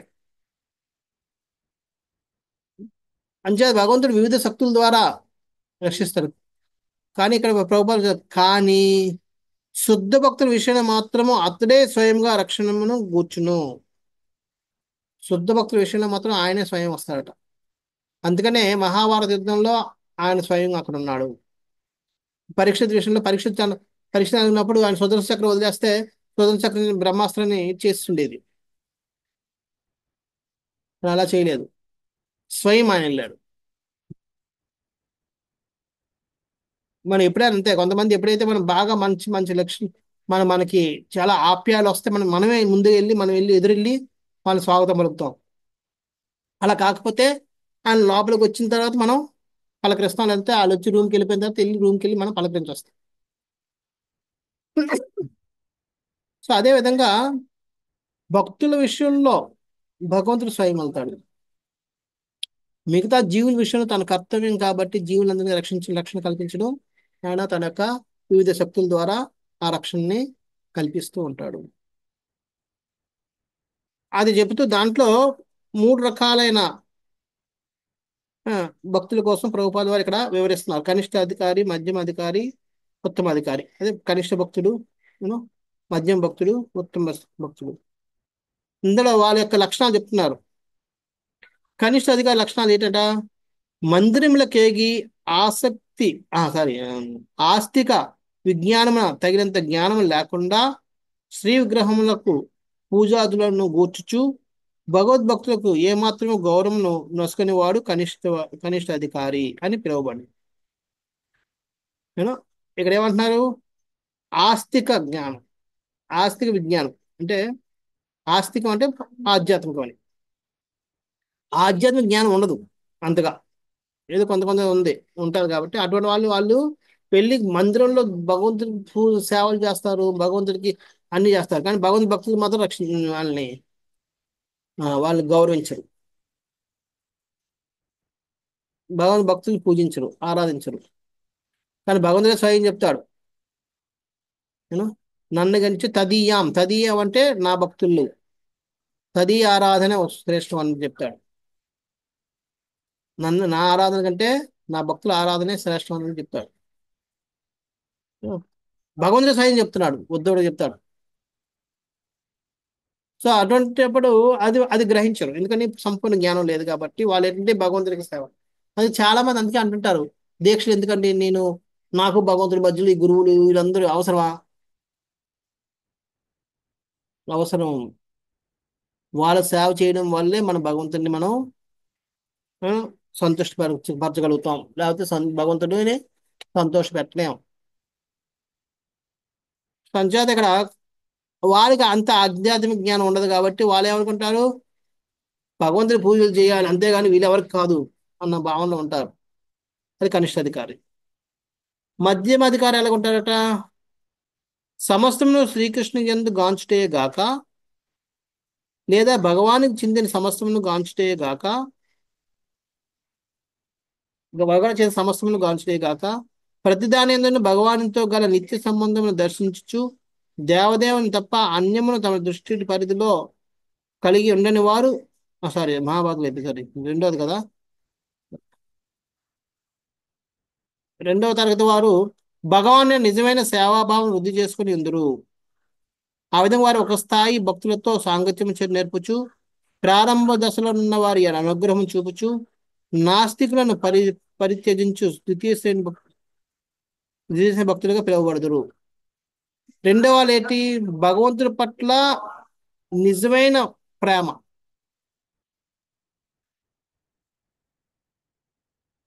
నిజమైన ప్రేమ ఉన్నప్పుడు ఏం చేస్తాం, వాళ్ళ ఇంట్లో వాళ్ళందరినీ కూడా మనం గౌరవిస్తాం, వాళ్ళ ఇంట్లో వాళ్ళని అందరిని ప్రేమిస్తాం, వాళ్ళతో సంబంధం ఉన్న ప్రతి ఒక్కరిని కూడా మనం గౌరవిస్తాం. అందుకని అదే మొదటి కనిష్ట అధికారికి మధ్యమ అధికారికి ఉన్న తేడా. కనిష్ట అధికారి ఏం చేస్తాడు, ఓన్లీ భగవంతుడు తప్ప ఇంకెవరిని పట్టించుకోడు. అంటే ఇప్పుడిప్పుడే ఫ్రెండ్షిప్ మొదలయ్యి ఇంకా అంత పెద్ద మంచి ఫ్రెండ్షిప్ కానప్పుడు ఏం చేస్తాడు, వాడు మనల్ని గౌరవిస్తుంటాడు, మన ఇంట్లో వాళ్ళు ఎవరిని పెద్ద పట్టించుకోడు వాడు. ఎలాగంటే ఆ, ఆఫీసులో పెద్ద ఆఫీసర్ ఉన్నాడు అనుకోండి, ఆఫీసర్లు అంటే yes sir, good morning sir, అది సార్, పరిగెట్టి సేవలు చేస్తారు. కానీ ఇంట్లో వాళ్ళు ఎవరిని పట్టించుకోడు, ఎందుకంటే వాడికి ఏంటంటే అంతవరకే. నిజంగా ఆయన్ని ఆ ఆఫీసర్ని గౌరవించాడు అనుకోండి, ఏం చేస్తాడు, వాళ్ళ ఇంట్లో వాళ్ళు ఎవరు వచ్చినా సరే పరిగెట్టి వెళ్ళి కూర్చేస్తాడు, వాళ్ళని కూడా ఈయన్ని ఎంత సత్కరిస్తాడో వాళ్ళు కూడా అంతే విధంగా గౌరవిస్తుంటాడు.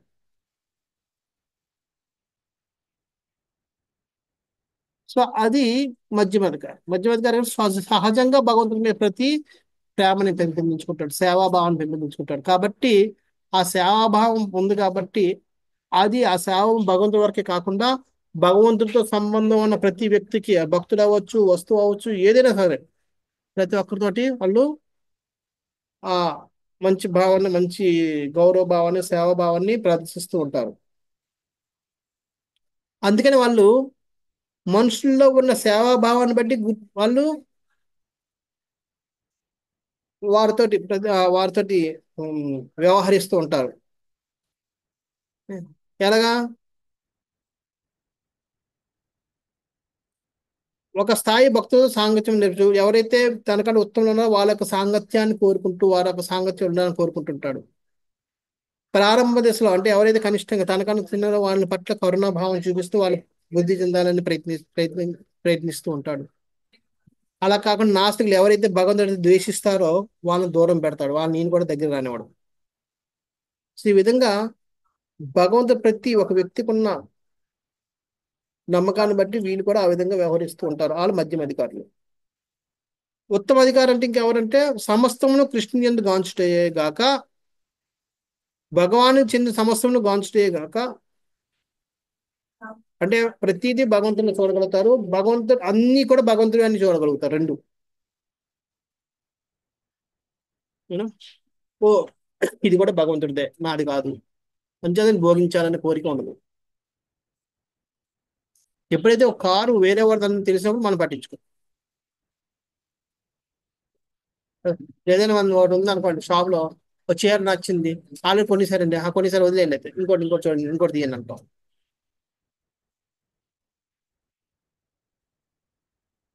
అమ్మేసారని చెప్పినా సరే దాన్ని తీసి అరే అని అంటే బేరాలు ఆడడం అనమాట. ఎందుకంటే అది అవసరం లేదు, అది బయట పక్కకి వెళ్ళిపోయింది.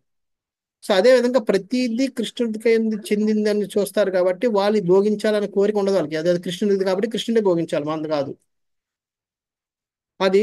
లేదా ప్రతి దాంట్లో కృష్ణుని చూడగలుగుతారు. అది ప్రతి దాంట్లో చూడడం అంటే ప్రతి వస్తువులోను, ప్రతి కార్యంలోను, ప్రతి సంఘటనలోను, ప్రతి క్షణం భగవంతుడి యొక్క హస్తాన్ని చూడగలుగుతుంటారు. ఉం? అలాగా ప్రతి దాని యందు భగవంతుతో గల సంబంధమును, నిత్య సంబంధం దర్శించుచు దేవదేవుని తప్ప అన్యమును తమ దృష్టిలో పరిధిలో కలిగి ఉండని వారు మహాభాగవతం అనబడతారు. అంటే ప్రతిదీ కూడా ప్రతిదానికి భగవంతుతో సంబంధం చూడగలుగుతారు కాబట్టి చూడగలుగుతూ మనం ఆ విధంగా వ్యవహరిస్తున్న వాళ్ళు మహాభాగవతులు. అటువంటి మహాభాగవతులు సర్వ విధముల సంపూర్ణులై ఎందురు. సో ఎంచేత ఈయన ఇక్కడ ఏమంటున్నారు, నిస్సందేహం మహాభాగవతుడై ఉంటారు అని చెప్పి దీవిస్తున్నారు బ్రాహ్మణులు. అంచేత ఇక్కడ మహాభాగవతులు అంటే ఎవరు అనేది వివరించడం కోసం ప్రభుపాద వారు ఈ 3 రకాల వాళ్ళని ఇక్కడ వివరిస్తూ వచ్చారు. ప్రభుపాద వారు ఏం రాశారంటే దాని వెనకాల కారణం ఉంటుంది, ఆలోచిస్తాం. ఇక్కడ అదంతా రాసి అక్కడతో వదిలేయలేదు ప్రభుపాద వారు, ఇక్కడ రాస్తున్నారు మహాభాగవతుడు ఏ విధంగా జనాలు ఉద్ధరిస్తాడు, తనను ఉద్ధరించుకోవడమే కాకుండా మిగతా వాళ్ళు కూడా ఏ విధంగా ఉద్ధరిస్తాడని చెప్పి లాస్ట్ లో రాస్తున్నారు ప్రభుపాద వారు. మహాభాగవతుని జననంచే వంశంలోని భూత భవిష్యత్ వర్తమానముల ఎందలి 100 తరములు భగవద్ కరుణచో తరించిపోవును గనుక ఆ వంశం నిక్కముగా భాగ్యవంతము కాగలదు. 100 తరాల వాళ్ళు ఉద్ధరించబడిపోతారు మహాభాగవతులు వరకు. ఒక మహాభాగవతులు పడతారు. అయితే అక్కడ అది ఎవరో భగవంతుడి కరుణ వచ్చే తర్వాత రాస్తున్నారు. ఎందుకు అలాగా ఉద్ధరించబడతారు, భక్తుని ఎడగల గౌరవం చేతనే భగవాను నుంచే ఆ విధంగా వర్ణింపబడును. అది. అంటే భక్తుడి పట్ల ఉన్న ప్రేమ అభిమానం వల్ల భగవంతుడు ఆ విధంగా చేస్తుంటాడు. అందుకని ఇంతకుముందు మనం చెప్పాం, సారీ, భగవంతుడు ఈ వంశాన్ని ఎందుకు నిలబెట్టాలనుకున్నాడు అన్నది. ఎందుకంటే వాళ్ళ మీద ఉన్న ప్రేమ, ఆ ప్రేమ వల్ల ఆయన ఈ వంశాన్ని నిలబెట్టాడు. సో ఆ విధంగా భగవంతుడు భక్తుని యొక్క గౌరవం చేత ఆయన్ని ఉద్ధరిస్తూ ఉంటాడు. అనగా శ్రీకృష్ణ భగవానులకు శుద్ధ భక్తులు అవుట ద్వారా మనుజుని వంశమునకు అత్యున్నత లాభం చేకూర్చుతుంది. మా సీనియర్ ఒక ఆయన ఉన్నారు, గౌరవం ప్రభు అని చెప్పి. ఆయన ఆశ్రమం జాయిన్ అయిన తర్వాత 10 సంవత్సరాల వరకు ఇంటికి కానీ వాళ్ళ తల్లిదండ్రులు కానీ ఏతో సంబంధం పెట్టుకోలేదు. 10 సంవత్సరాల తర్వాత మా గురువు మహారాజు గారు అడిగారు, అరే నువ్వు ఎప్పుడు చూసిన ఇంటికి వెళ్తాం లేదు, ఇంటికి వెళ్తున్నావు ఇంట్లో అన్నారా, లేదండి అవన్నీ బంధాలు అవన్నీ ఎవరు పట్టించుకోవడం, నేను పట్టించుకోవడం లేదు, అలా కాదు వెళ్ళాలని చెప్పి ఒక ఒక వేరే బ్రహ్మచారిని పంపించి ఇంటికి పంపించారు. ఇంటికి వెళ్ళి ఒక 2 రోజులు ఉండి వచ్చేసాడు. 10 సంవత్సరాల నుంచి అటు వెళ్ళాడు, ఎక్కడున్నాడు ఏం తెలియదు కాబట్టి ఎవరు పట్టించుకోలేదు. చాలా ఇంటికి వచ్చాడు అనగానే అందరూ ఏంటంటే మన ఫ్యామిలీ గ్యాదరింగ్ పెట్టారు, మళ్ళీ పిలుద్దాం, ఫ్యామిలీ గ్యాదరింగ్ మనం పిలుద్దాం అని చెప్పి నెక్స్ట్ రెండోసారి వెళ్ళినప్పుడు వాళ్ళందరూ మొత్తం ఆ బంధువులందరినీ, రిలేటివ్స్ అందరూ వచ్చేసారు. కొంతమంది యూఎస్ నుంచి కూడా వచ్చే వాళ్ళు ఉన్నారు. వాళ్ళందరూ వచ్చి ఆ టైం చూసుకుని ఆ టైంలో ఈయన పిలిచారు కలవద్దా అని చెప్పి. మళ్ళీ అప్పుడు కూడా వేరే బ్రహ్మచారితో వెళ్ళారన్నమాట. వెళ్ళినప్పుడు అప్పుడు మరి వాళ్ళ ఫ్యామిలీ మెంబర్స్ కానీ ఏం చెప్తాడు, అందుకని ఆయన ఏం చెప్పంటే ఆ బ్రహ్మచారికి నువ్వు లెక్చర్ ఇవ్వని చెప్పారు. ఆ లెక్చర్లో ఆయన ఈ గొప్పతనం, సాధుతాల గొప్పతనం చెప్పి ఇలాగా ఇది చెప్పారన్నమాట. ఎవరైతే మహాసాధు అవుతాడో, సాధు అయ్యాడంటే ఆయన వంశంలో ఉన్న వాళ్ళందరూ ఉద్ధరించబడతారు, అది ఇదని చెప్పి చెప్పిన తర్వాత వాళ్ళందరూ బంధువులందరూ చేరే బాగా చెయ్యి, నువ్వు వెనక్కి ఏం కష్టాలు నాకు చెప్పు నీకు అని చెప్పి అందరూ వచ్చి "నువ్వు నువ్వు బాగా చేయి అని అన్న వాళ్ళు పెట్టారు. అంతేగాని మేము చేస్తామని అనలేదు ఎవరు. ఉద్ధరించబడతారు అంటే ఆయన పేరు మీద వీళ్ళందరూ ఉద్ధరించబడాలని చెప్పి. ఉం? సో ఆ విధంగా అంటే ప్రభుపాద వారు అదే అంటున్నారు. శ్రీకృష్ణ భగవానునకు శుద్ధ భక్తుల ద్వారా మనుజుని వంశమునందు అత్యున్నత లాభం చేకూరుతున్నది. ఎవరైనా ఒకడు మంచి శుద్ధ భక్తుడు అయ్యారు అంటే ఒక వంశంలో, ఆ వంశంలో ఉన్న వాళ్ళందరూ కూడా ఉద్ధరించబడతారు. ఆ విధంగా చాలా అందరికీ మేలు జరుగుతుంది వంశానికి అని చెప్పి ఈ విధంగా బ్రాహ్మణులు చెప్పిన తర్వాత ధర్మరాజు చెప్పాడు దానికి. యూనో ఏం చెప్తున్నాడు? శ్రీ రాజోవాచ అప్యేష వంశ్యాన్ రాజర్షిన్ పుణ్యశ్లోకాన్ మహాత్మనః అనువర్తిత స్విద్యస సాధువాదేన సత్తమా. శుభగుణ పూర్ణుడైన ధర్మరాజులు ప్రశ్నించెను, ఓ మహాత్ములారా, ఈ ఉన్నత రాజవంశమునందు ఉద్భవించిన ఇతరుల వలె ఈ బాలుడును రాజర్షియు, పేరు చేతనే పుణ్యాత్ముడును, తన కార్యసిద్ధితో యశవంతుడును మరియు కీర్తనీయుడును కాగలడా? చూడండి, ఇక్కడ ఇన్ని మహాభాగవతులు ఇవన్నీ చెప్తున్నప్పటికీ కూడా ఆయన సంతోషించలేదు. ఆయన ఏమంటున్నాడు? మా వంశంలో గొప్ప గొప్ప వాళ్ళందరూ పుట్టారు, వాళ్ళు పేరు ప్రఖ్యాతులు నిలబడతాడా నిలబడతాడా అది ముఖ్యం. వ్యక్తిగతంగా ఎంత గొప్పవాడైనా సరే వంశం తాలూకా వంశం తాలూకా కీర్తిని పాడు చేస్తే ఆయన పాపాత్ముడి కింద లెక్క.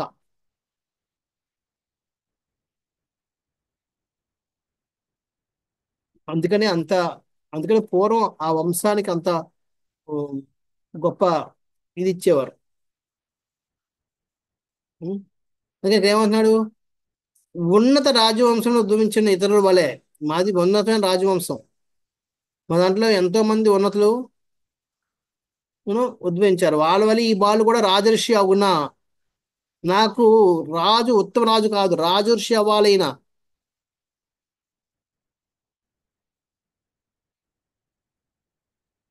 అంటే రాజుగా ఉన్న ఋషి అటువంటి వాడు అవ్వాలి. పేరు చేతనే పుణ్యాత్ముడును.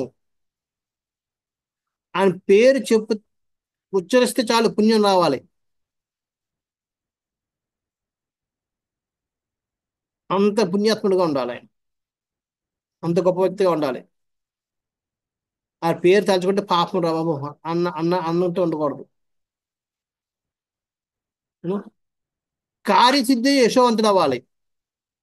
అంటే కార్యాలు ఈయన మాట ఇస్తే మాట, మాట అంటే మాట, తలుచుకుంటే చేసి చూపిస్తాడు. ఆ విధంగా అటువంటి కీర్తి ఉండాలి, యశస్సు, కార్యసిద్ధి అనుకొని సాధించేది అటువంటి వాడు ఉండాలి. మరి కీర్తనీయుడుగా ఆ విధంగా గొప్ప పేరు తెచ్చుకోగలవాడు అవుతాడా అని చెప్పి ప్రశ్నించారు. దానికి సమాధానంగా ఋషులందరూ 19 నుంచి 29 శ్లోకం వరకు పరీక్షిత్ మహారాజు యొక్క లక్షణాలు చెప్తారు. అవేటని మనం మళ్ళీ చర్చిద్దాం వచ్చేవారం. ఇందులో భాష్యంలో ప్రభుపాద వారు చెప్తున్నారు, ధర్మరాజు పూర్వీకులందరూ గొప్ప రాజర్షులు, పవిత్రాత్ములు, తమ కార్యసిద్ధి యశోవంతులు అయ్యుండరి. వారందరూ రాజఋషులైన కారణమున దేశ ప్రజలందరూ పుణ్యాత్ములుగాను, మర్యాదస్తులుగాను, పురోగతి చెందిన వారుగాను, ఆధ్యాత్మిక వికాసమును పొందిన వారుగాను చిన్నుందరి. అది చూసారా, ఎప్పుడైతే లీడర్ మంచివాడు ఉంటాడో వాళ్ళ కింద వాళ్ళందరూ కూడా అదే విధంగా ఉంటారు. వాళ్ళందరూ కూడా ఏమంటారు? రాజర్షులు అవ్వడం వల్ల అటువంటి బ్రాహ్మణ లక్షణాలు ప్రజల్లో కూడా ఉన్నాయి. అంతేత వాళ్ళందరూ పుణ్యాత్ములుగాను, మర్యాదస్తులుగాను, పురోగతి చెందిన వారుగా, ఆధ్యాత్మిక వికాసం పొందిన వాళ్ళుగా ఉన్నారు ఆ టైంలో. అందుకని రాజులు అలాంటి వాళ్ళు ఉన్నారు కాబట్టి. అందుకే ప్రభుపాద వారు చెప్తున్నారు, మహాత్ములైన వారిని ఖచ్చితమైన మార్గదర్శనమును మరియు ఆధ్యాత్మిక ఆదేశములు యందు అట్టి రాజర్షులందరూ శిక్షణ గరుపబడినందున రాజ్యమంత్రులు సాధు పురుషులతో నిండి ఉండి ఆధ్యాత్మిక జీవనమునకు సుఖమయ స్థానముగా విలసిల్లను. వాళ్ళందరూ రాజఋషులు అవడం వల్ల వాళ్ళందరూ రాజఋషులు కాబట్టి వాళ్ళందరూ ఋషులు ఎప్పుడు కూడా వేరే ఋషులతో సాంగత్యం ఉంటారు. అంటే ఎప్పుడు కూడా ఋషులు సాధు పురుషులతో నిండి ఉంది. వాళ్ళ ఆస్థానం కానీ లేదంటే వాళ్ళ యొక్క రాజ్యం కానీ సాధు పురుషులకి నిండి ఉండేది. అంటే వారి యొక్క మార్గదర్శనంలో ఆధ్యాత్మిక ఆదేశం అనుసరించి వాళ్ళు రాజ్యపాలన చేసేవారు కాబట్టి రాజ్యం అంతా కూడా ఆధ్యాత్మిక వికసింపబడుతుంది, సుఖమయంగా మారింది ఉంది. ఇక్కడ లాస్ట్ లో ప్రభుపాద ఇంకో చెప్తున్నారు, రాజుకు ఉండాల్సిన లక్షణాలు ఏంటివి. రాజ్యం నేలేడువాడు పుణ్యాత్ముడై, ఫస్ట్ పుణ్యాత్ముడు అవ్వాలి. భగవద్భక్తుడై, రెండోది భగవద్భక్తుడు ఉండాలి. దుర్మార్గులకు మూర్తి ఇచ్చిన భయరూపడే చెందుండవలను. దుర్మార్గులకైనా యముడిగా ఉండాలి. ఆయన పేరు తలుచుకుంటే యూనో ఎవరు కూడా తప్పు చేయడానికి కూడా భయపడాలి. అంతేగాక అమాయక పౌరులను పాలించుటకు తనతో సమానంగా యోగ్యులైన వారసుని కూడా తాను తయారు చేయాలి. అక్కడతో అయిపోలేదు, మళ్ళీ అటువంటి వారసుని ఇచ్చే బాధ్యత కూడా రాజుకుంది. అటువంటి వారసుని వసకపోతే అది కూడా రాజు తరగా తప్పే. సో రాజుకి ఈ మూడు చేసుకుని ప్రజలు సుఖంగా పరిపాలించిన మాత్రాన సరిపోదు, మళ్ళీ అలాగా అటువంటి మంచిగా చూసుకునే ఒక పుత్రుని కూడా ఇచ్చే బాధ్యత కూడా రాజు. సో ఇవన్నీ రాజుకు ఉండాల్సిన లక్షణాలు. సో ఈ విధంగా ఆ, ధర్మరాజు అడిగిన ప్రశ్నలకు సమాధానంగా బ్రాహ్మణులందరూ పరీక్షిత్ మహారాజు యొక్క లక్షణాలు, ఆయన యొక్క గుణాలన్నింటినీ వర్ణిస్తూ ఉంటారు. అవి ఏంటి ఆ లక్షణాలు అన్నవి మనం వచ్చే క్లాస్లో మనం చూద్దాం. హరే కృష్ణ. ఎవరికైనా ఏమైనా ప్రశ్నలు ఉన్నాయా?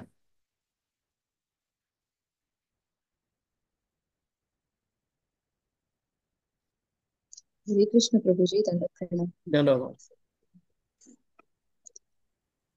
ప్రభుజీ ఇక్కడ అంటే బ్రాహ్మణులు చెప్పారు కదా క్వాలిటీస్, ఎందుకు ఆయన అంటే పరీక్షిత్ మహారాజ్ గురించి రెండు కారణాలు చెప్పారు కదా, బాలుని పవిత్రత మరియు అలానే కృష్ణ భక్తుడు కావడం అని అన్నారు కదా. సో అంటే అంటే అంటే పుట్టిన వెంటనే ఎలా తెలుస్తుంది ప్రభుజీ, అంటే వాళ్ళు పవిత్రత గాని లేకపోతే అతను భక్తుడని గాని ఎలా తెలుస్తుంది?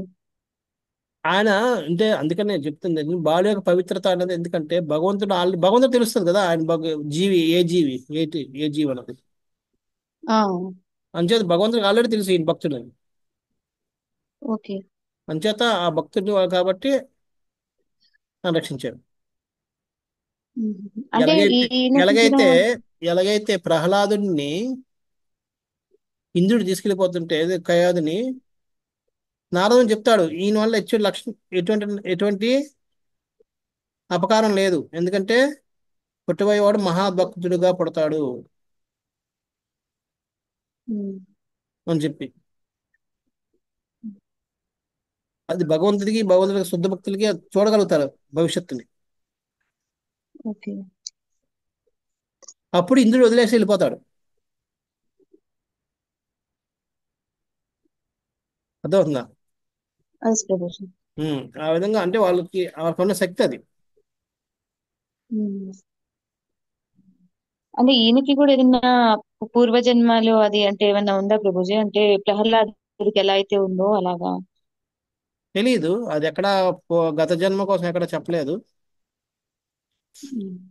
కాకపోతే ఏంటంటే ఇక్కడ ఇంకొక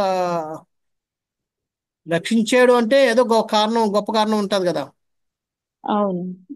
అందులో కాబట్టి ఆయన భక్తుడై ఉంటాడు అన్నది ఒక ఒక ఒక కల్పన చేయొచ్చు. ప్రభుజీ ఇక్కడ ధర్మరాజు గురించి బాగా గొప్పగా చెప్తున్నారు కదా, అశ్వమేధ యాగము ఇంకా అన్ని చేశారు అని.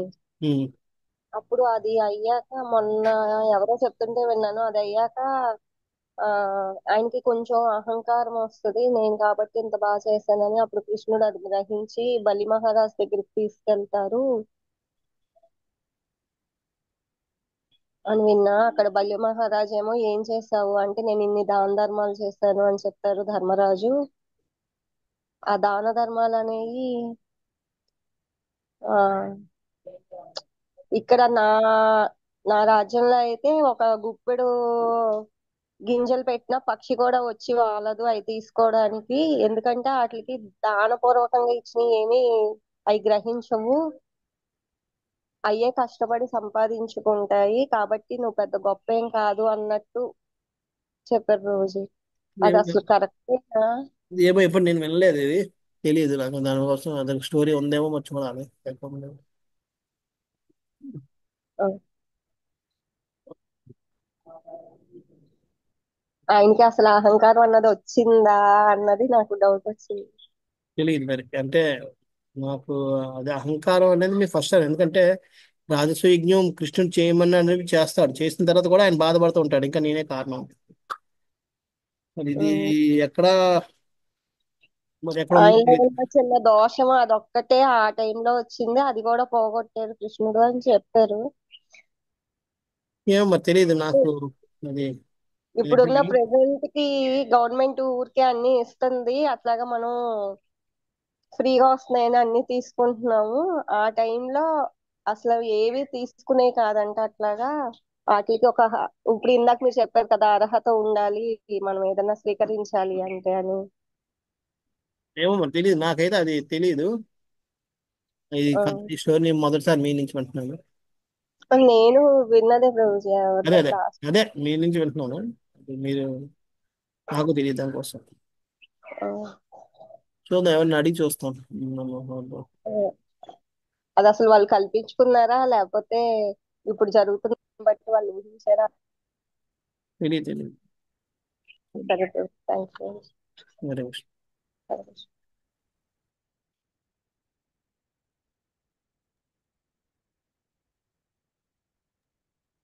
హరే కృష్ణ ప్రభుజీ. హరే కృష్ణ. దండవాద ప్రణామం. హలో. ప్రభుజీ మీరు అన్నారు కదా డొనేషన్ ఇస్తే అప్పుడు అది తీసుకుంటే మళ్ళీ వాళ్ళ కర్మ వస్తది అని. మరి ఇప్పుడు ఒక్కొక్కసారి ఆ గిఫ్ట్ ఎక్స్చేంజింగ్ ఉంటది కదా ప్రభుజీ. అంటే ఇప్పుడు చూడు, ఒక్కొక్కసారి మనం ఎవరికన్నా గిఫ్ట్ ఇస్తాము, మనకి ఎవరైనా గిఫ్ట్ ఇస్తారు, మరి దాంతో కూడా కర్మ వస్తుందా మళ్ళీ? లేకపోతే మరి మనకు ఆ ఆరు వైష్ణవ రిలేషన్షిప్ లా చెప్పిన దాంట్లో గిఫ్ట్ ఇచ్చుకోవడం పుచ్చుకోవడం ఉండాలి అని చెప్తారు.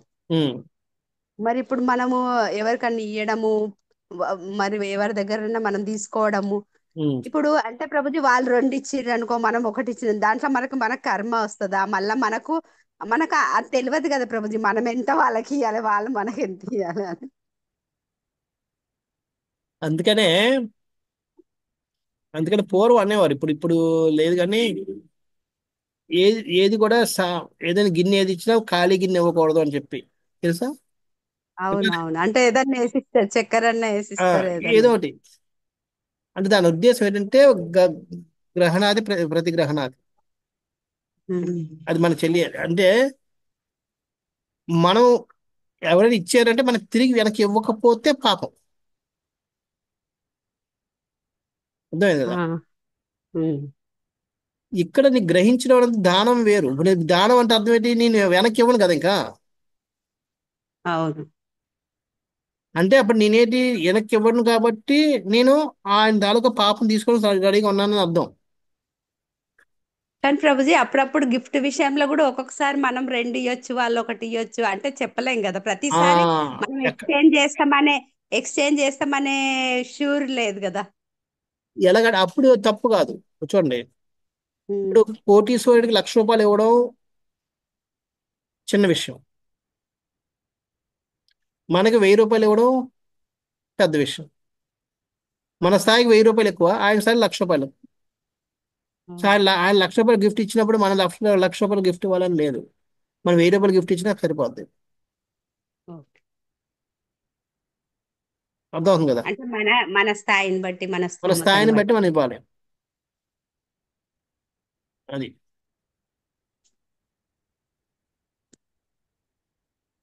అది మనం తగ్గించుకొని ఇస్తే తప్పు. ఉమ్. అది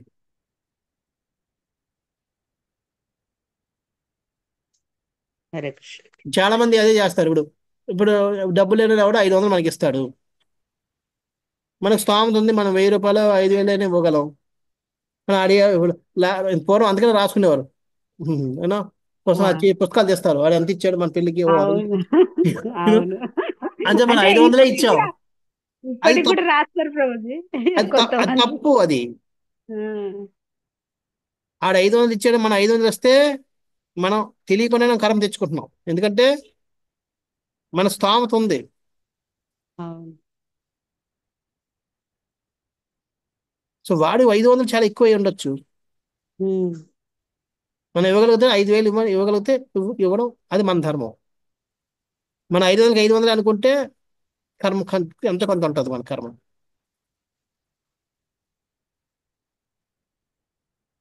ఆ నిజంగా మనస్ఫూర్తిగా ఇంకా ఎక్కువ వాళ్ళని ఆయన అంతకని ఇవ్వలేడు. అప్పుడు ఆయన ఆ 500 వాల్యూ చాలా ఎక్కువ యాక్చువల్గా, ఉమ్. భావన ప్రకారం కదా. అవునవును, అంటే వాళ్ళ స్థాయిని బట్టి వాళ్ళ స్తోమతని బట్టి అది ఎక్కువనే. చాలా ఎక్కువ. మరి ఉమ్. మంది చాలా తక్కువ. Yes. అంటే మనకి Yes, బ్యాలెన్స్ అవును. లేదు, అది ఇంబ్యాలెన్స్ అవును. అయిపోయింది. అవును. ప్రభుజీ ఇన్ఫ్లేషన్ కూడా ఉంటది కదండి. ఇన్ఫ్లేషన్ తర్వాత లేదు. అవునా? సంచేత అది ఆ భావన అవన్నీ చూసుకోవాలన్నమాట.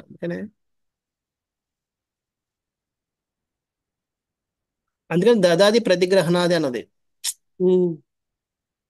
ఉం? అవును. ఆ ఇచ్చిపుచ్చుకోవడం అనేది దాన్ని బట్టి ఉండాలి, అంతే తప్ప అది లేనప్పుడు దానం స్వీకరించినట్లు మీరు. ఓకే. ఉం? ఇప్పుడు ఆడ 500 ఇచ్చుంటాడు, బాగా ఎంతో ఉమ్. కష్టపడి సేవ్ చేసి చేసి 500 ఇచ్చాడు మీకు. మీరు 500 ఇచ్చేసారు, కానీ అది మీకేమి కాదు. సో ఉమ్. అంటే ఆ వాల్యూ మిగతా ఎంతైతే ఉందో ఆ బ్యాలెన్స్ అంతా మీరు దానం స్వీకరించినట్టు, కాబట్టి ఆ కర్మ అంతా మీరు అనుభవిస్తారు. అబ్బో. చాలా, అంటే చాలా సూక్ష్మమైన విషయం ప్రభుజీ ఇది. ఆ, ఇప్పుడు అసలు అట్లా తీసుకోమన్నా కూడా వదలట్లేదు కదా ప్రభుజీ. ఎంతో మేము ఆడ 500 ఇచ్చా మనం 500 ఇచ్చేస్తాం. కానీ వాడికి ఎలా ఉంటుంది, వాళ్ళకి 500 ఇచ్చారు చూడు, ఇంత ఇవ్వగలిగి కూడా వాళ్ళు ఎంత సంపాదిస్తున్నా సరే అని ఈడుకుంటుంది అవును ప్రభుజీ. కదా. No? అవును. అంచేత అది సంబంధాలు పెంచేస్తుంది పోయి తెంచుతుంది. ఎందుకని? పెంచుతుంది. ఇది ఏంటంటే అది సరైన సరైన అవగాహనలో జరగడం లేదు కాబట్టి.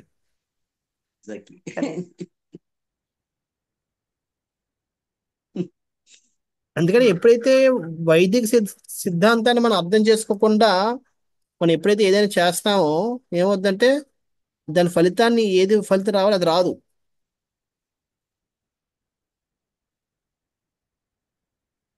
అందుకే సరైన అవగాహన ఉండాలి వైదిక పద్ధతుల్ని. లేకపోతే ఇలాంటి డౌట్లన్నీ వచ్చి మనం ఈ మనం వైదిక సంస్కృతిని మనం క్వశ్చన్ మార్క్ పెట్టేస్తాం, ప్రశ్నిస్తుంటాం. ఇలా చేస్తారా, ఇలా చెయ్యాలా, ఎందుకు చేయాలి, ఇదేనా అదేనా, ఇలాంటివన్నీ వస్తుంటాయి. ఎందుకంటే అవగాహన లేకపోవడం వల్ల, సరైన అవగాహన.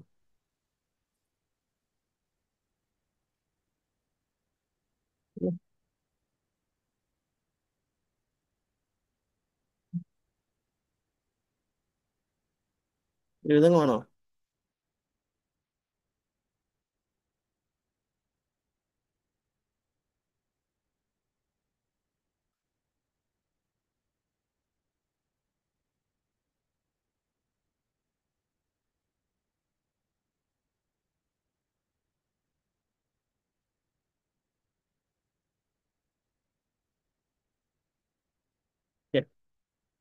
ఇంకెవరికైనా ప్రశ్నలు ఉన్నాయా?